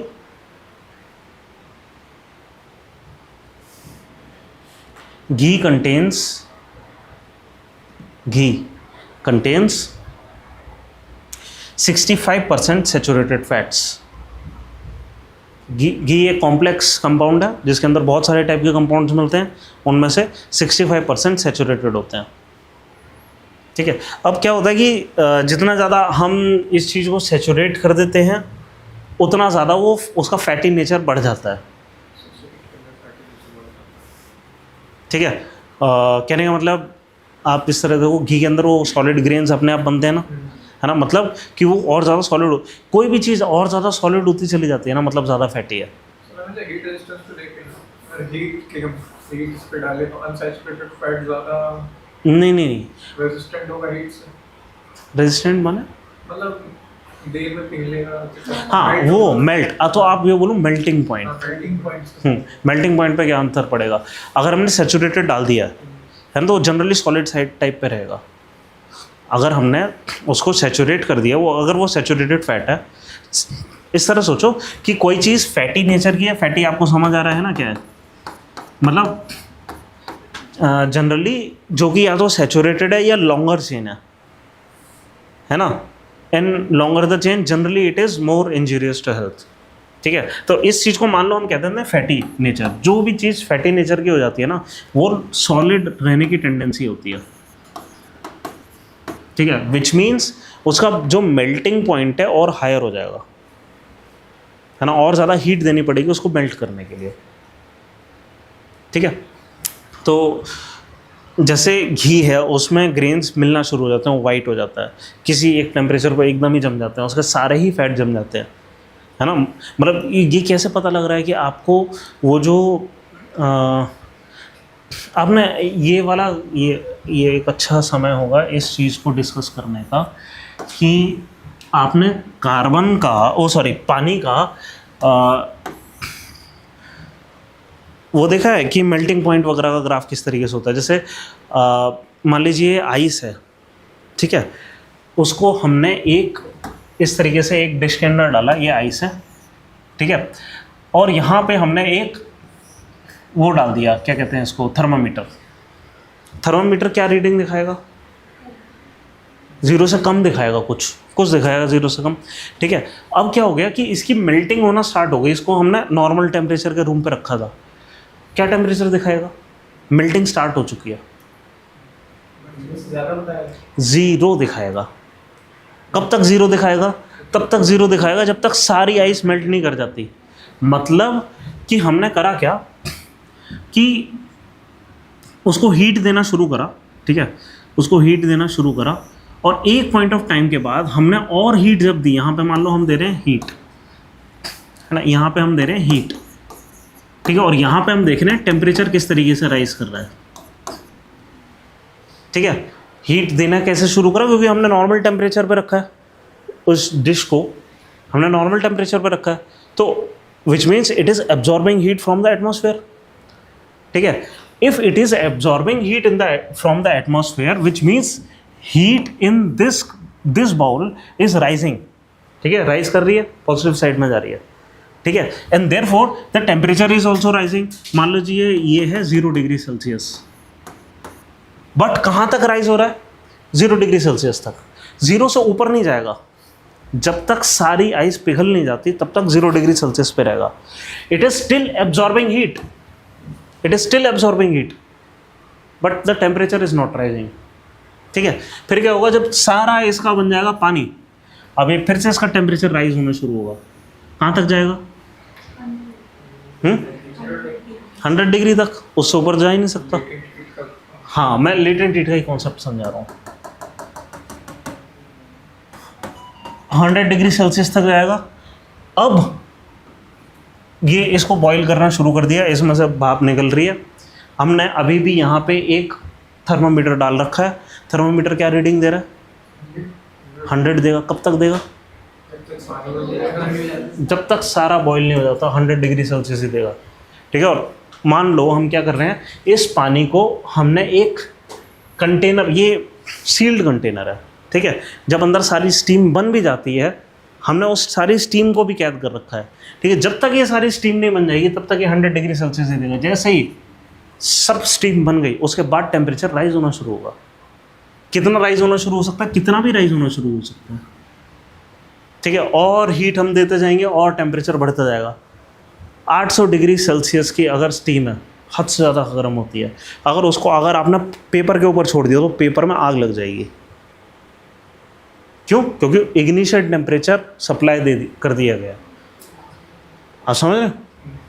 तो लेकिन घी के साथ क्या होता है, घी के साथ क्या होता है कि उसमें जब आप घी के लिए डिश लेंगे तो होगा ये, पहले तो मान लीजिए लिक्विड है, एक सर्टेन टेम्परेचर के बाद आपको यहाँ ग्रेन दिखने शुरू हो जाएंगे, ये कुछ सॉलिड हो गया, ठीक है। यहाँ पे क्या हो रहा था, जैसे ही कोई चीज़ सॉलिड थी वो 0 डिग्री सेल्सियस, जब तक पानी जब तक बन नहीं जाता तब तक 0 डिग्री सेल्सियस पे रहेगी, ठीक है। आपने और टेम्परेचर, मतलब आप ऊपर से नीचे जाने, पहले लिक्विड पे थे, पानी में थे, मान लीजिए आप लिक्विड में थे, आपने ठंडा शुरू करा, ये पूरा जो प्रोसेस है ना एकदम रिवर्सेबल है, ठीक है। एग्जैक्टली सेम चीज़ हमें मिलेगी। इसको हमने ठंडा करना शुरू करा, मतलब हीट इससे लेना शुरू करा। हीट हम कैसे लेते हैं, रेफ्रिजरेशन के प्रोसेस से हीट पंप आउट करना शुरू करा यहाँ से सिस्टम से।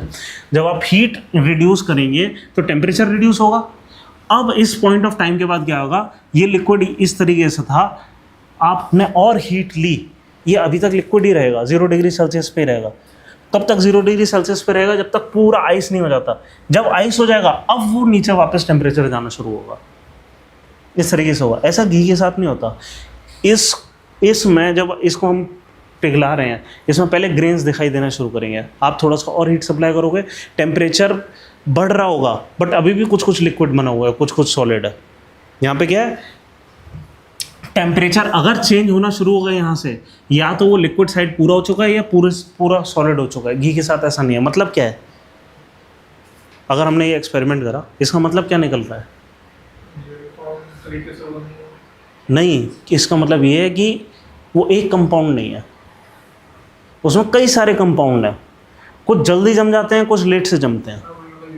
हाँ, यूनिफॉर्म नहीं है ना, कुछ बहुत सारे कंपाउंड हैं, ठीक है। तो क्या है कि ज़रूरी नहीं है कि एक कोई आपने घी ले लिया उसमें सब कुछ हमारे लिए डेंजरस है। हो सकता है कि उसमें कुछ चीज़ डेंजरस ना हो। हम क्या कर सकते हैं, हम उसको रिफाइन कर सकते हैं, जो लॉन्गर चेन्स हैं उनको निकाल सकते हैं, है ना। बट जनरली हम क्या करते हैं, आसान तरीका क्या होता है घी बनाने का, अगर हमने एनिमल से नहीं निकाला है, ठीक है। और ज़्यादा आसान क्या होता है कि वनस्पति घी, आपको पता है क्या होता है, हाइड्रोजनेटेड ऑयल उठाया, ठीक है। वो एक कार्बन की चेन होगी जिसमें ऐसा कुछ होगा, उसका हमने एक कार्बन तोड़ा और वो हाइड्रोजनेटेड कर दिया, इसको कहते हैं वनस्पति घी। अब क्या, उसकी भी वो प्रॉपर्टी वैसी हो गई, वो वाइट कलर का हो जाता है, हल्का सा जम जाता है, ठीक है, लगभग घी जैसे ही टेस्ट देता है ऐसा, ठीक है। तो ये जो तरीका है ना वनस्पति घी बनाने का तरीका, ये इंडस्ट्री में, ये साइंटिफिकली हम इसी चीज़ को क्या कहते हैं, हाइड्रोजनेशन कहते हैं, जिससे वनस्पति घी बनता है इस प्रोसेस से। रिफाइन तो अलग चीज़ है। रिफाइन तो क्या है कि मान लो इस घी को रिफाइन नहीं करा, रिफाइन का मतलब क्या है, हम उसको एवेपोरेट करेंगे, बट एवेपोरेट क्या होगा कि अलग अलग चीज़ें गैसियस फॉर्म में अलग अलग टेम्परेचर पे जाएंगी, ठीक है। और जब तक वो पूरी गैसेस नहीं चली जाती, तो मैं मान लो यहाँ पे ना 2 लिक्विड हमने मिला रखे हैं, एक 100 डिग्री सेल्सियस पे बॉयल होता है, एक 110 पे, मैं उसको 105 पे लाकर खड़ा कर दूंगा, एक पूरा लिक्विड रहेगा, एक पूरा बॉयल हो जाएगा। वो जब वेपर बन गया उसको कलेक्ट करके कहीं ये कर दो। रिफाइनिंग का प्रोसेस ये होता है, ठीक है। फ्रैक्शनल डिस्टिलेशन इसको कहते हैं। अलग अलग टेम्परेचर पे अलग अलग लिक्विड अलग हो जाते हैं। हम क्रूड ऑयल को भी तो ऐसे रिफाइन कर रहे हैं, नीचे से आया, उसको अलग अलग टेम्परेचर पे हमने मतलब एक वर्टिकल शाफ्ट होता है, जैसे जैसे आप ऊपर जाते हैं नीचे आपने गर्म कर रखा है उसको, जैसे जैसे ऊपर जाएंगे ठंडा होता चला जाएगा। तो अलग अलग लेयर्स पे, अलग अलग पैन पे आपको अलग अलग किस्म के ऑयल मिल जाते हैं, अलग हो जाते हैं। एक किसी हाइट पे आपको डीजल मिलेगा, किसी पे पेट्रोल, किसी पे केरोसिन, ठीक है। बहुत ऊपर चले जाएंगे तो आपको लिक्विफाइड आपको पेट्रोलियम गैस मिलेगी। उस पेट्रोलियम गैस को आप लिक्विफाई करके एलपीजी बनाकर बेच सकते हैं, ठीक है ना। और जो सबसे नीचे है वो हैवी, मतलब टार टाइप की चीज़ मिलती है ऑलमोस्ट। इसमें से हमारा फ्यूल भी हम करेंगे इसमें, ठीक है। चलो फिर आते हैं, ये तो हो गए सैचुरेटेड फैट्स। सेकंड है अनसैचुरेटेड फैट्स। देखिए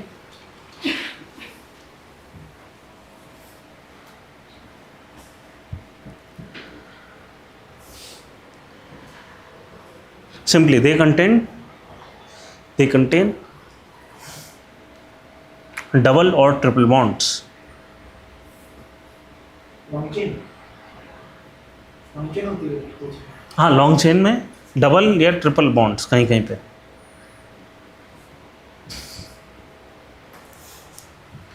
ठीक है, अब डबल और ट्रिपल बॉन्ड वाले फैट्स हैं ना, एक्चुअली नेचुरली एग्जिस्ट कर सकते हैं, और ज़्यादातर चीज़ें जो नेचुरली एग्जिस्ट कर रही होती हैं वो उतनी घातक नहीं होती। क्यों नहीं होती घातक? कि आप सोचो, आपको फैट मिल कहाँ से रहा है? वो किसी एनिमल या प्लांट सेल ने बनाया। ठीक है, जनरली फैट्स एनिमल सेल ही बना रहे हैं। अगर वो उनकी बॉडी के लिए काम का था तभी बन रहा है। जब उनकी बॉडी के लिए काम का हो सकता है तो आपकी बॉडी के लिए भी काम का हो सकता है ना? ये आप लॉजिक लगा सकते हैं। ठीक है, मतलब ये परफेक्ट लॉजिक नहीं है, बट लगभग। तो जनरली जितने भी नेचुरली बन रहे हैं वो हमारे काम के हो सकते हैं। जितने भी नेचुरली नहीं बन रहे हैं, है ना, वो सारे हमने आर्टिफिशियली बनाए हैं, जितने भी, वो सारे डेफिनेटली हमारे लिए अच्छे नहीं हैं। ठीक है, और हम आर्टिफिशियली कैसे बना लेते हैं? जनरल जैसे हम कहते हैं ना कि भाई समोसे बहुत ज़्यादा तलने के बाद हमें यूज़ नहीं करना चाहिए। क्यों?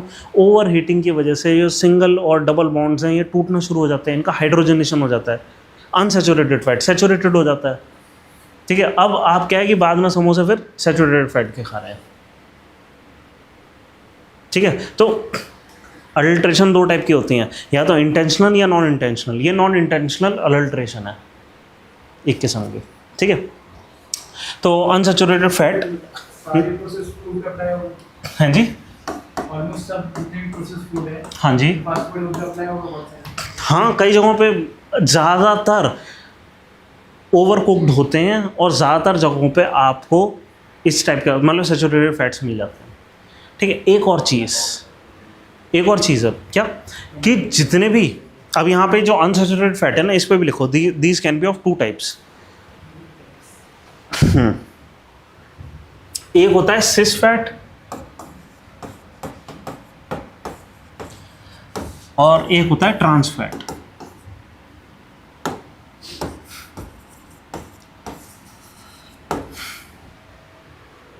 ठीक है, सिस फैट और ट्रांस फैट। इस तरीके से सोचो कि ये कार्बन है, ये कार्बन है, इसके बीच में दो और बॉन्ड आ सकते हैं। ठीक है, अब नेचर क्या करता है? इक्वली स्पेस्ड करने की कोशिश करता है ज़्यादातर एटम्स को।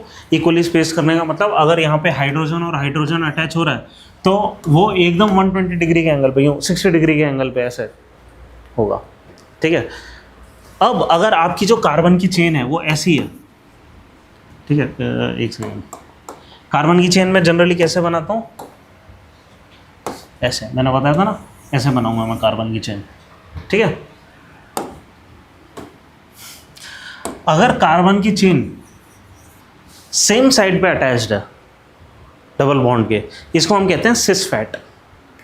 ठीक है, अगर कार्बन की चेन यहाँ ना अटैच होके, हाँ, डायगोनली अटैच हो रही है ऐसे,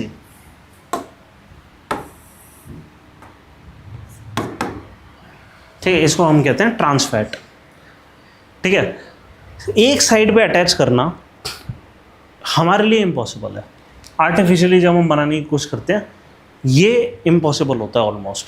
तो जनरली होता क्या है, जब भी सेम ही, क्या है कि ये सेम ही मॉलिक्यूलर फॉर्मूला है, सेम ही कार्बन की चेन, उतनी ही लेंथ की सिस फैट भी हो सकती है, ट्रांस फैट भी हो सकती है। Chemical formula same, weight same, सब कुछ सेम, बहुत हल्का फुल्का अंतर आएगा मेल्टिंग पॉइंट में, बहुत ज़्यादा कुछ नहीं। ठीक है, मेल्टिंग पॉइंट होने से होगा क्या कि वो कोई चीज़ सॉलिड हो सकती है, कोई चीज़ लिक्विड हो सकती है। ठीक है, नेचर सिस फैट बना पाता है, हम नहीं बना पाते। क्यों? हम कैसे बनाते हैं? गर्म करके, और गर्म करके वो रैंडमली कहीं पे भी जाना चाहेगा। अब आप सोचो, ये मॉलिक्यूल अरेंज होना चाह रहा है, ठीक है, क्या वो एक साइड पे अरेंज होना चाहेगा या जितना दूर हो सके उतना होना चाहेगा? उसे स्पेस चाहिए फैलने के लिए। हम नेचर में क्या होता है कि सारे फैट होते हैं ट्रांस फैट, सॉरी नेचर नहीं, आर्टिफिशियली। जब भी हम गर्म करते हैं किसी चीज़ को, इनफैक्ट हम सिस फैट को गर्म करेंगे, वो बैठ के अपने आप को रीअरेंज करके ट्रांस फैट में तब्दील कर देगा।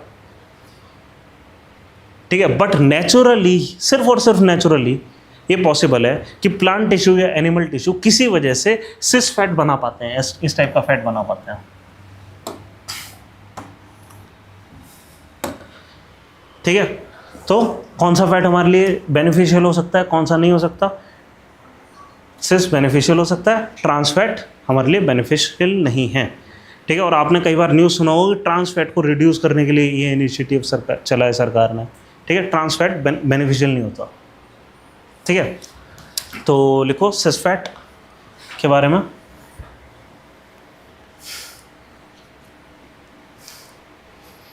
These are produced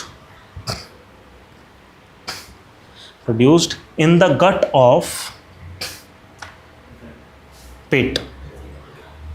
of some grazing animals. Yes. And are found in food sources such as milk and meat. Milk product in सब में मिलते हैं।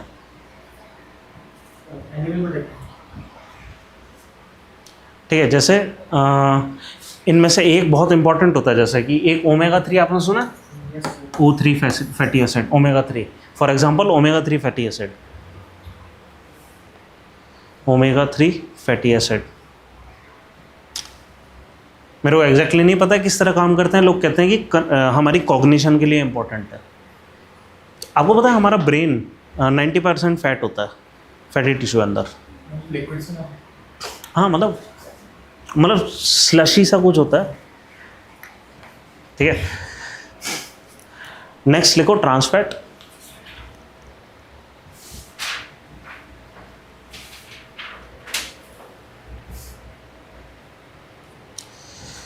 These are produced artificially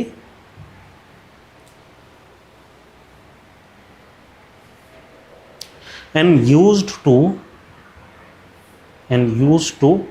increase the shelf life of food.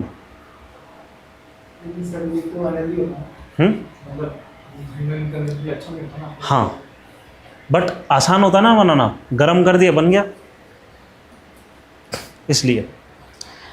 ठीक है। तो sources इसी को ही कम करने के लिए इनिशिएटिव आते हैं। अब ऐसा नहीं कि सारी ट्रांस फैट बुरे होते हैं, बट ज़्यादातर ट्रांस फैट बुरे होते हैं, ठीक है। मतलब इस तरह भी नहीं, कभी अगर मान लो यूपीएससी में स्टेटमेंट आ गया कि all trans fat are bad, ठीक है, जहाँ पे भी वैसे भी ऑल आ जाए आपको पता होना चाहिए यूपीएससी है, ठीक है। तो ऑल तो किसी भी चीज़ की बैड नहीं होती, एक्सट्रीम नहीं।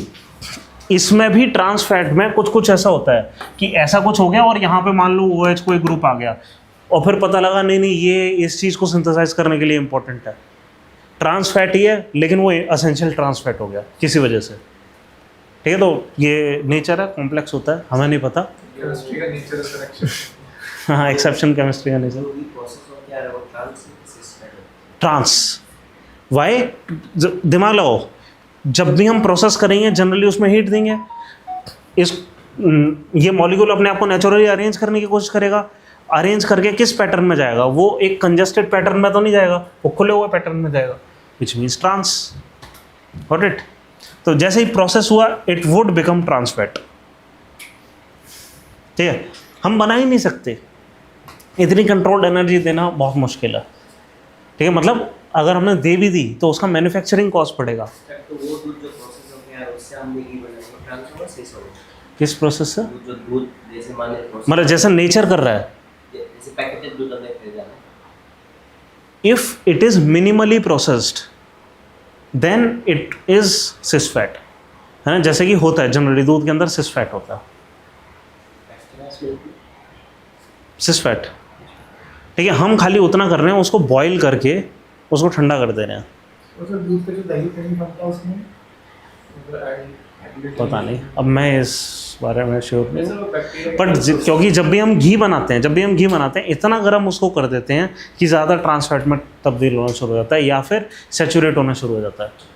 मतलब दूध से हम घी बना रहे हैं ना, हम कर क्या रहे हैं, उसका सारा सैचुरेटेड फैट वाला कंटेंट अलग कर दे रहे हैं। इसलिए अक्सर कहा जाता है कि आप क्या कहते हैं, स्किम्ड दूध पियो।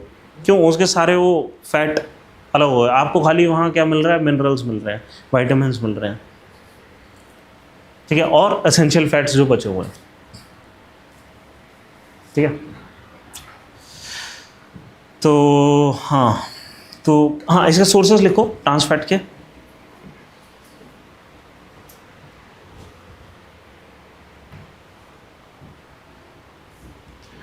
एक रेड मीट,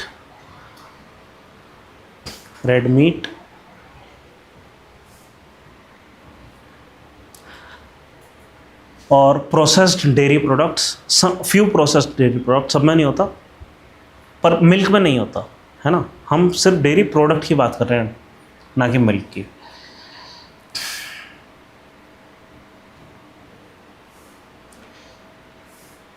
ठीक है, लेकिन सर रेड मीट में कैसे होगा, सर ये तो नेचुरल नहीं होना। हाँ नहीं, हमने क्या बताया कि गट में प्रोसेस होता है।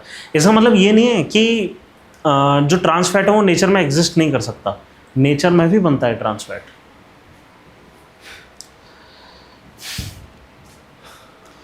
ठीक है,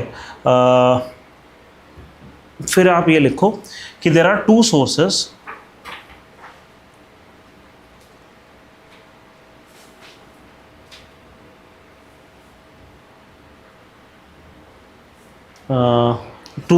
एक तो आप आर्टिफिशियल लिखो, पहला आर्टिफिशियल,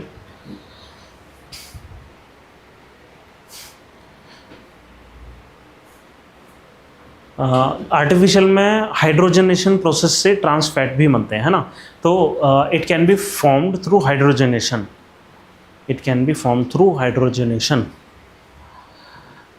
हाइड्रोजनेशन क्या था प्रोसेस, हाइड्रोजन ऐड करना। हम क्या कर रहे थे, ये डबल बॉन्ड वाली चीज़ को सिंगल बॉन्ड बना दे रहे थे, ठीक है, और सिंगल बॉन्ड बनने के बाद वो क्या हो रहा था, सैचुरेट हो जा रहा था, है ना।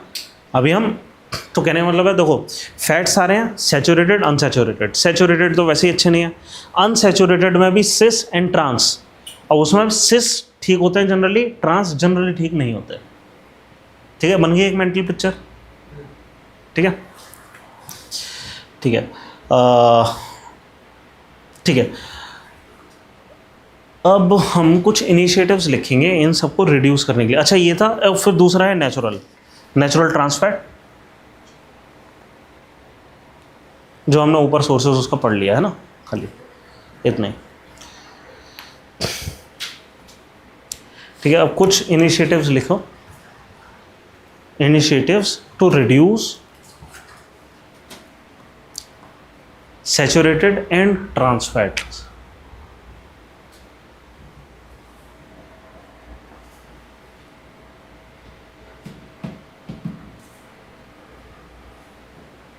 सबसे पहला रिप्लेस इनिशिएटिव, ये WHO का इनिशिएटिव है, सब कुछ कैपिटल में लिखना, REPLAC, रिप्लेस इनिशिएटिव।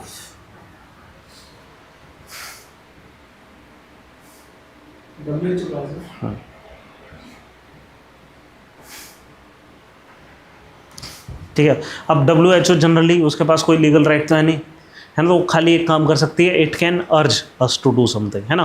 तो इस इनिशिएटिव में है क्या कि WHO urges developing Nations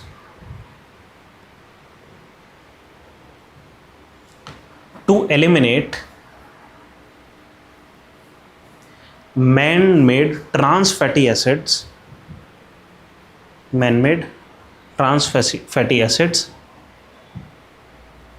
by 2023 2023 2023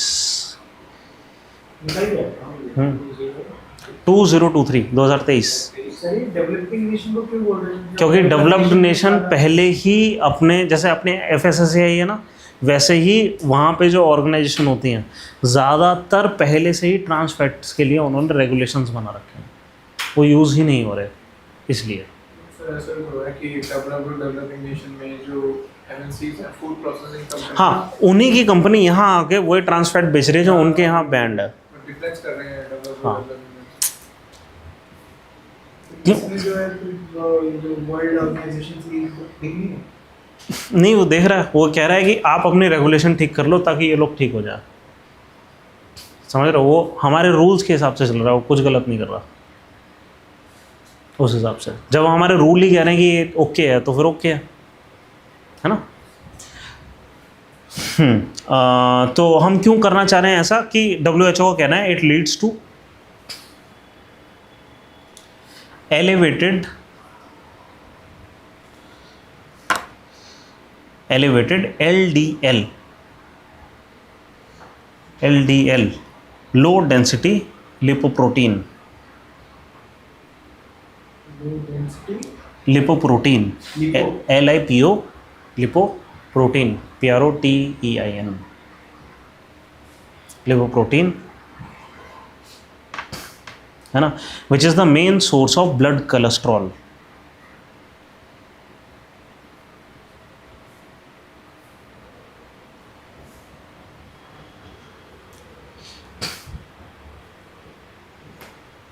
ठीक है, अब देखो fats are generally non soluble, but because blood contains many organic compounds and therefore what happens is कि ब्लड स्ट्रीम के अंदर कुछ कोलेस्ट्रॉल चले जाते हैं, मतलब कुछ फैट्स चलने शुरू हो जाते हैं। कौन से वाले?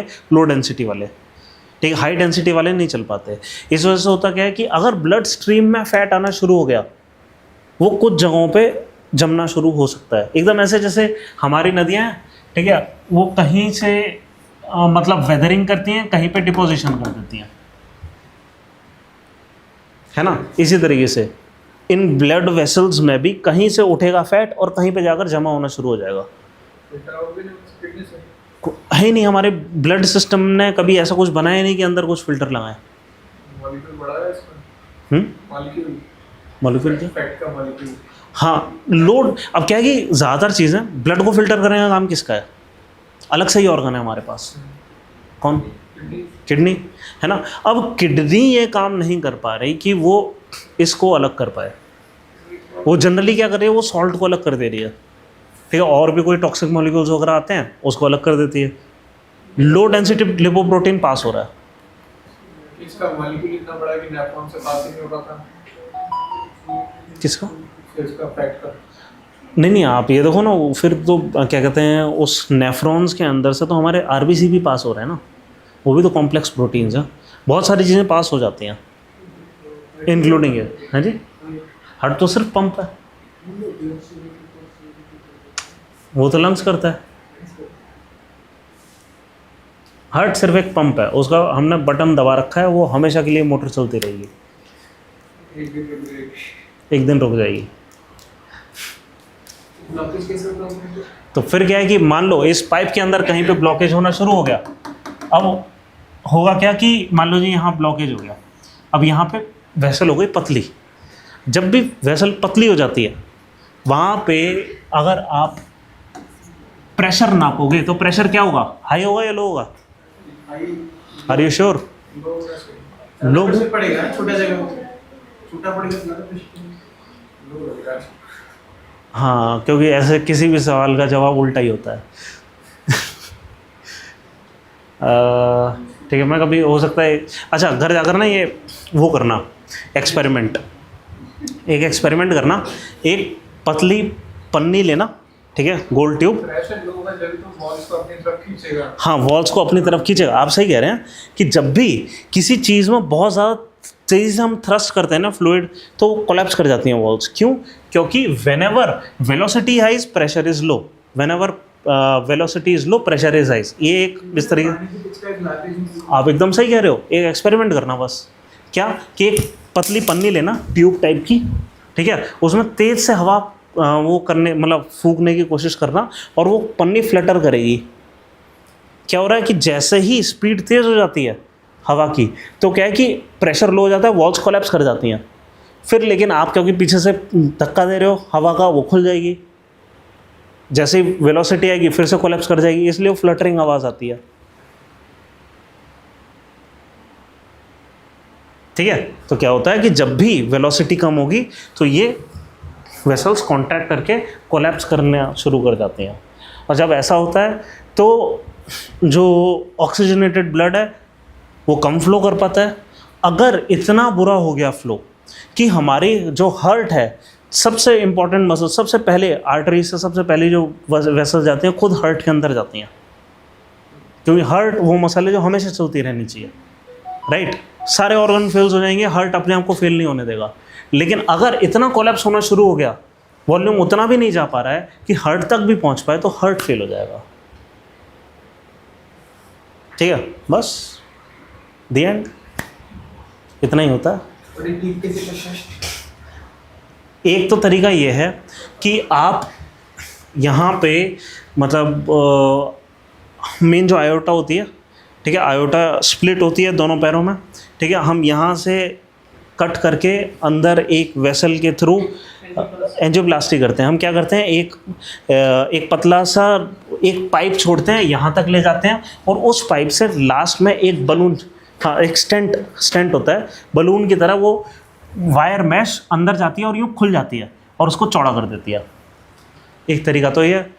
दूसरा ये है कि आप यहाँ से वेसल को काटो, यहाँ से वेसल को काटो, यहीं से एक एक्स्ट्रा वेसल उठाओ, उठाकर यहाँ पे जोड़ दो, ये कर सकते हैं। हाँ क्या, ओपन हार्ट, ठीक है। कुछ केसेस में वाल भी खराब हो जाता है, कभी कभी हार्ट अटैक आ गया, हार्ट अटैक आने के बाद क्या है कि ऑक्सीजन नहीं मिला, अब हार्ट ही खराब हो गया, उस केस में वाल भी हमें डालना पड़ता है, नया पेस मेकर डालना पड़ता है। वो तो किसी तरीके से अगर टेम्परेरी रिवाइव कराने के लिए नहीं, उससे सही थोड़ी होते हैं। उससे सिर्फ इतना हो जाता है कि देखो, उससे होता ही है कि हार्ट रुक गया, क्यों, उसको ब्लड नहीं मिला और ब्रेन को ब्लड नहीं मिला। हम आर्टिफिशियली बाहर से बहुत तेज़ी से पंप कर करके कोशिश करते हैं कि एक बार ब्लड फ्लो वापस थोड़ा सा चल जाए, हार्ट को थोड़ा सा और ब्रेन को थोड़ा सा मिल जाए, बंदा हो सकता है उससे रिवाइव हो जाए। और ऑक्सीजन भी तो देते हैं ना मार्केट में। हाँ। वो किस लिए होता है? अब क्या है कि यहाँ पे भाई किसी को अगर नहीं मिल रहा, अगर फ्लो नहीं मिल रहा, हमें फ्लो क्यों चाहिए, क्योंकि ऑक्सीजन पहुँचाना है। हम अगर ऑक्सीजन की मतलब उतने कम फ्लो में ही अगर ऑक्सीजन की मात्रा बढ़ा दें, प्योर ऑक्सीजन दे दो, तो भी चल जाएगा इंसान। तो हार्ट अटैक आ रहा है, उसी समय अगर ऑक्सीजन भी पकड़ा दो, शांत कर दो शरीर को, ठीक है, और अगर ब्लड को पतला कर दो, एस्पिरिन गोली होती है वो खिला दो, तो ब्लड पतला हो जाएगा और ज़्यादा आसानी से फ्लो करना शुरू हो जाएगा। नहीं, CPR नहीं देना होता। हार्ट अटैक आता है, बंदे को कर दो रिलैक्स। हाँ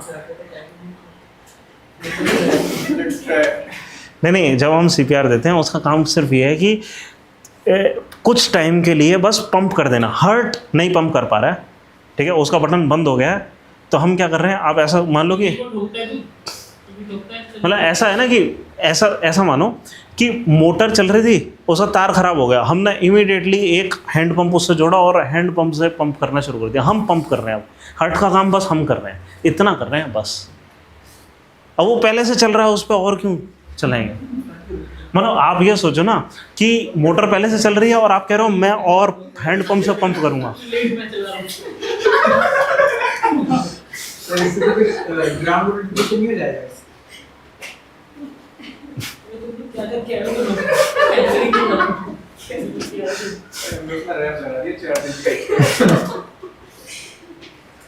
ठीक है, तो ये है पहला ये रिप्लेस इनिशिएटिव है। अच्छा, लो डेंसिटी कोलेस्ट्रॉल, लो डेंसिटी लिपोप्रोटीन हमारे लिए अच्छा नहीं है। High density lipoprotein HDL is actually beneficial for us. ठीक है, एक छोटा सा नोट डाल लो वहाँ पे। LDL is not good for health, HDL is good for health. ठीक है, HDL is also known as good cholesterol. तो not all cholesterol is bad. हमें पता ही नहीं करना, हमें पता ही नहीं करना अगर ज़्यादा प्रोसेस्ड है। पहली बात, FSSAI वहाँ पीछे लिख देता है कि इसमें ये फैट है। ठीक है, पहले तो हमें अवेयर होना है कि हम पढ़ लें। दूसरी चीज़ ये है, ज़्यादा प्रोसेसिंग की चीज़ हमें वैसे भी नहीं खानी। हाँ नहीं, बट ये है ना, हमें बस ये पता होना चाहिए कि कौन सी चीज़ ठीक नहीं है। अगर वहाँ पे लिखा है ना ट्रांस फैट इतना है या सिस फैट इतना है, थोड़ा सा हमारे दिमाग वहाँ चलना चाहिए कि क्या है एक्चुअली है। उसके अंदर फैट ही नहीं है यार, क्या देख रहे हो। LDL भी फैट है, हम सब कुछ फैट ही पढ़ रहे हैं। नहीं, बिकॉज व्हाट इज फैट कि लॉन्ग चेन हाइड्रोकार्बन मेनली, ठीक है, but long chain hydrocarbon it is acid. अगर उस पर एसिड लगा है, अगर एक एसिड ग्रुप लगा है और एक तरफ अमीनो एसिड लगा हुआ है, तो प्रोटीन भी है वो फैट भी है। समझ ना, protein is also long chain, this is also long chain if it is behaving like fat, if protein is behaving like a fat, तो ये इस टाइप का लिपोप्रोटीन हो गया जो कि फैटी है। फैट को प्रोटीन में अगर आप अमीनो सप्लाई होता हुआ कोई तरीका, शायद एक ही काम करना है, अमीनो करना है, बट हमारी बॉडी नहीं कर पाती है। नहीं, फिर हम खाए ही क्यों? पहले चेंज ही कर लें उसके बाद खाएं, फिर हम प्रोटीन ही क्यों ना खाएं, है ना। चलो नेक्स्ट है FSSAI regulation, FSSAI regulation, FSSAI regulation. Initiatives में आएगा। हाँ, ये भी इनिशिएटिव्स में ही है कि फ्रॉम 1 जनवरी 2022, फ्रॉम 1 जनवरी 2022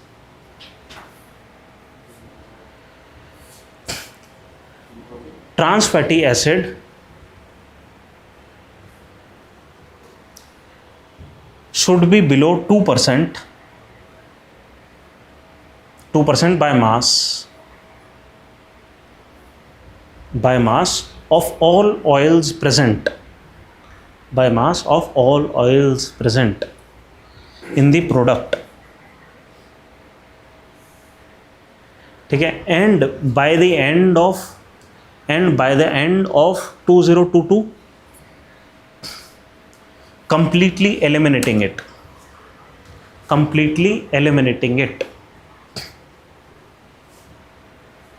ठीक है। बट न्यूज़ आती रहती है कि हमें ट्रांस फैट मिल रहा है खाने में, ठीक है, तो मतलब 2023 की शुरुआत से हमें नहीं मिलना चाहिए था ट्रांस फैट, हाँ हाँ मिलता है, ये न्यूज़ आती हैं।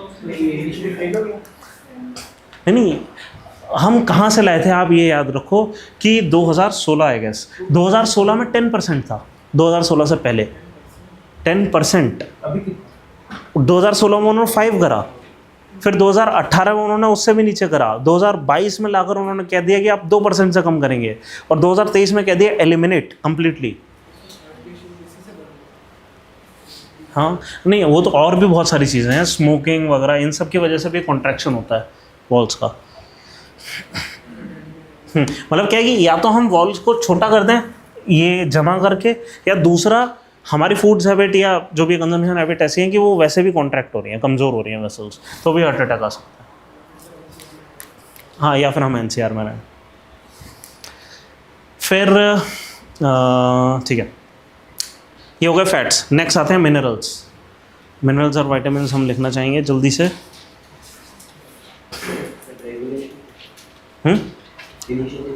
So these were the initiatives, no? These are 2 initiatives. One is replace initiative launched by WHO. Second is this one. ठीक है, एक और छोटा इनिशिएटिव है बट वो 1 साल का कैंपेन था, इसको लिख सकते हो हार्ट अटैक रिवाइंड कैंपेन। एक छोटा सा 1 लाइन का लिख सकते हो चाहो तो, हार्ट अटैक रिवाइंड कैंपेन। इसमें क्या लगा था? कुछ नहीं, क्रिएटिंग अवेयरनेस। माइंड से सोच कि वापस जिंदा कर देंगे। नहीं, creating awareness among citizen, creating awareness campaign, rewind campaign, creating awareness among citizens. Food safety, और एक सेकंड हुआ मेरे को, food safety standard authority of India.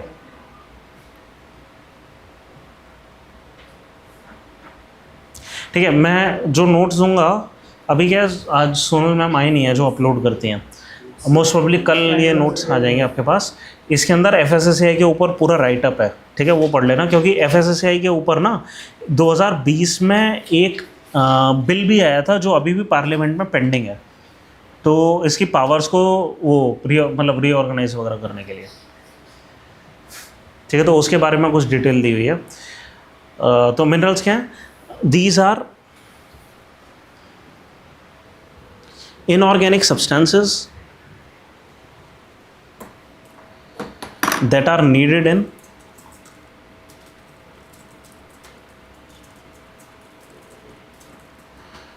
small amounts by our body,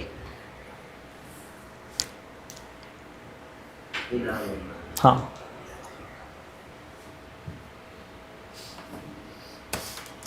इसमें सोर्सेज आप लिख सकते हैं, सोर्सेज आयोडीन,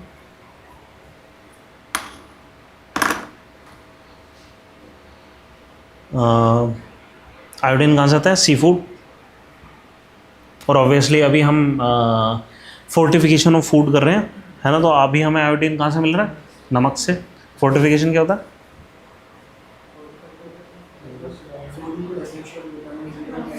ऐड कर देता है, ठीक है। तो ऐसे ही फॉस्फोरस मिलता है हमें। फॉस्फोरस कहाँ से मिलता है, कुछ आइडिया? बनाना, फॉस्फोरस। हाँ, पोटेशियम भी मिलता है बनाना से। हाँ, अब हम फर्टिलाइजर डालते हैं कि बनाना बने, आप बोल रहे हो बनाना को हमें सस्ता भी तो डालना है कुछ।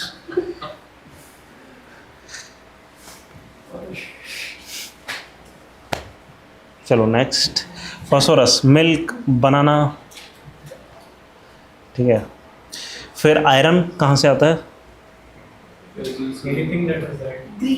ग्रीन, हाँ रेड भी हो सकता है, बट ग्रीन लीफी वेजिटेबल ज़्यादातर मानी जाती हैं। फ्रूट, सनफ्लावर,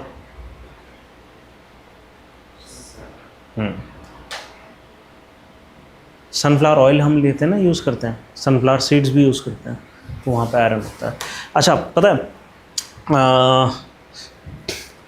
ये लेकिन एक छोटा सा मिसनोमर है कि स्पिनच में हद से ज़्यादा होता है।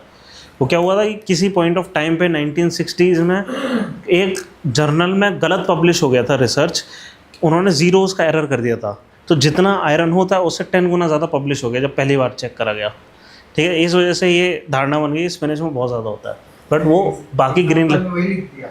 हाँ हाँ, मैंने एग्जांपल में यहाँ NCERT से उठाया, वहाँ पे कैबेज लिखा हुआ है।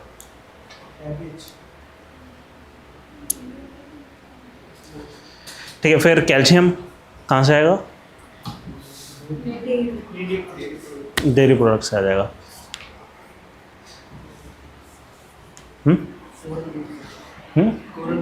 हाँ, कोरल रीफ से भी आ सकता है, किसी भी वैसे नॉन वेज सी फूड से आ सकता है कैल्शियम काफ़ी। ठीक है, ये हो गए। और फिर नेक्स्ट एक टॉपिक डालो, विटामिन्स। इसकी जो बाकी की चीज़ों की टेबल बनी हुई है, ये बाकी मिनरल्स है ना, तो कोई प्रॉब्लम नहीं आएगी, आप नोट से डायरेक्टली पढ़ पाएंगे। विटामिन्स लिखिए, these are organic compounds, organic compounds essential for our bodies to function properly,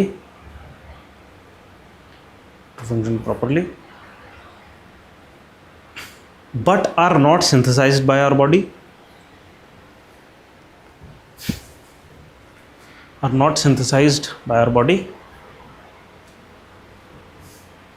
and required in small amounts.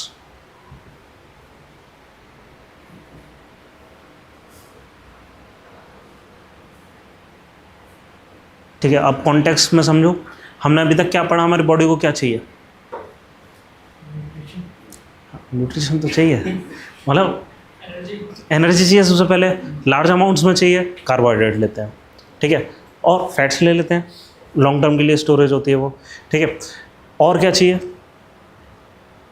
Building blocks चाहिए सेल्स को बनाने के, प्रोटीन्स को, है ना। हम प्रोटीन लेते हैं, उसका इधर से कुछ उठाते हैं, उधर से कुछ उठाते हैं, खुद सिंथेसाइज कर लेते हैं अपने प्रोटीन्स, ठीक है, ये हो गया। फिर इसके अलावा मिनरल्स, है ना, क्योंकि हमें एलिमेंट्स भी कई सारे चाहिए। फिर हमने फैट्स वगैरह ले लिया, ठीक है। इसके अलावा फाइबर चाहिए। बट कभी कभी क्या होता है कि कुछ ऐसे हमें ऑर्गेनिक कंपाउंड चाहिए जो कार्बोहाइड्रेट, प्रोटीन, फैट से अलग हैं, ठीक है। ज़्यादातर ऐसा होता है कि ऐसे कोई भी कंपाउंड को हमारी बॉडी खुद जनरेट करती है, हार्मोन्स वगैरह चाहिए होते हैं, है ना, वो सब हमारी बॉडी खुद बनाती है, कभी कभी नहीं बना पाती है, ठीक है। तो जब नहीं बना पाती है तो हमें उसको सप्लाई करना पड़ता है। जैसे फॉलिक एसिड की डेफिशिएंसी होती है अक्सर औरतों में। क्या होता है? फॉलिक एसिड है, मतलब वो ऑर्गेनिक कंपाउंड है, मतलब एक ऑर्गेनिक कंपाउंड है फॉलिक एसिड, ठीक है, तो उसकी कमी होती है तो हमें चाहिए होता है। अरे बात समझ, वैसे तो बॉडी भी सिंथेसाइज करने की कोशिश करती है, लेकिन कभी कभी ऐसा होता है कि उतना नहीं होता। अगर किसी भी चीज़ को हमें विटामिन डिक्लेयर करना है ना, बस करना क्या है, रिसर्चर्स को ये बताना है कि बॉडी इसको सिंथेसाइज नहीं कर पा रही है प्रॉपरली, मतलब वो क्या हो गया, वो हमें सप्लीमेंट चाहिए फूड के थ्रू, है ना, विच मीन्स कि वो हो गया विटामिन। वो हर चीज़ जो कि बॉडी को फंक्शन करने के लिए ज़रूरी है, ऐसे तो प्रोटीन, कार्बोहाइड्रेट वगैरह सब कुछ ज़रूरी है, बट स्मॉल अमाउंट में चाहिए और हमारी बॉडी सिंथेसाइज नहीं कर पा रही है, उसको हम क्या बोलते हैं, विटामिन। सिंपल। तो एक टेबल दी हुई थी उसमें एनसीईआरटी में, उसको हमने थोड़ा सा बड़ा कर दिया, ठीक है। यहाँ पे आपको जब नोट्स मिलेंगे ना कल, उसमें 3 कॉलम्स दिए होंगे, विटामिन कहाँ से मिलते हैं, उसकी डेफिनेशन क्या होगा, ठीक है, तो वो आप देख लेना। बाकी सिर्फ इतना ही है। हाँ, इसमें बस एक चीज़ और लिख लीजिए, विटामिन्स ए डी ई के, विटामिन्स ए डी ई के, ए डी ई के are oil soluble,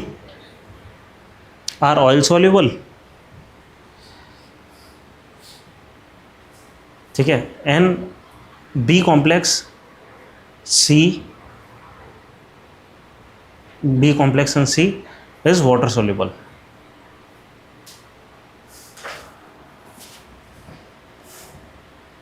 B complex से होता है, उसमें बहुत सारे विटामिन्स की कई सारी वैरायटी होती हैं, B1 से लेकर B12 तक, ठीक है।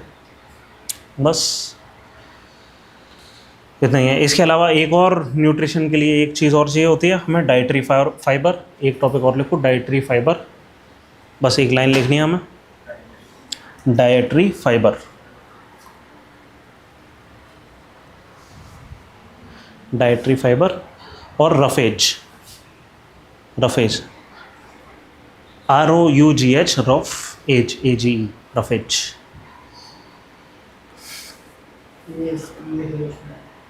इसको लिखना। तो होता क्या ये कि mainly provided by plants, mainly provided by plants. These are natural fibers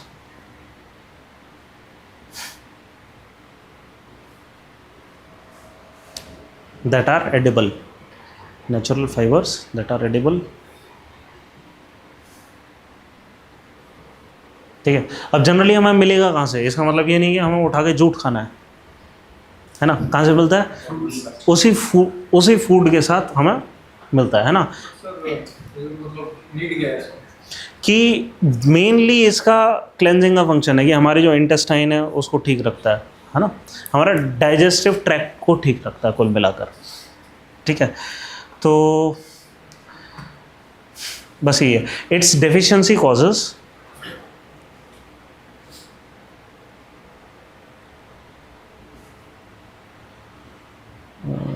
एक सेकेंड,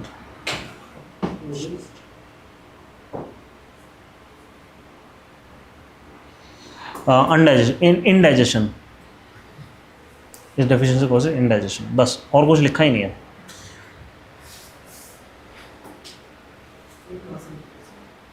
जैसे हम फ्रूट खा रहे हैं, हम कुछ भी खा रहे हैं, वेजिटेबल, फ्रूट, इनफैक्ट वीट, हाँ हाइड्रेटेड रहने से भी ये ठीक रहता है। एक चीज़ और, हम मान लीजिए वीट खा रहे हैं, तो वीट का भी जो आउटर लेयर होती है वो हस्की होती है, फाइब्रस होती है।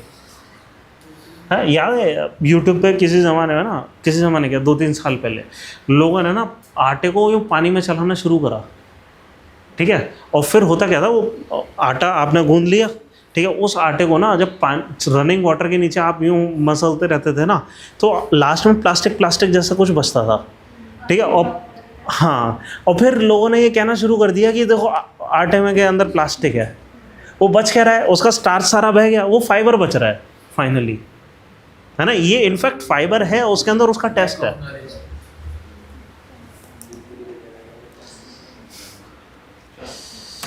ठीक है, चलो फिर बाकी हम कल कंटिन्यू करते हैं क्लास।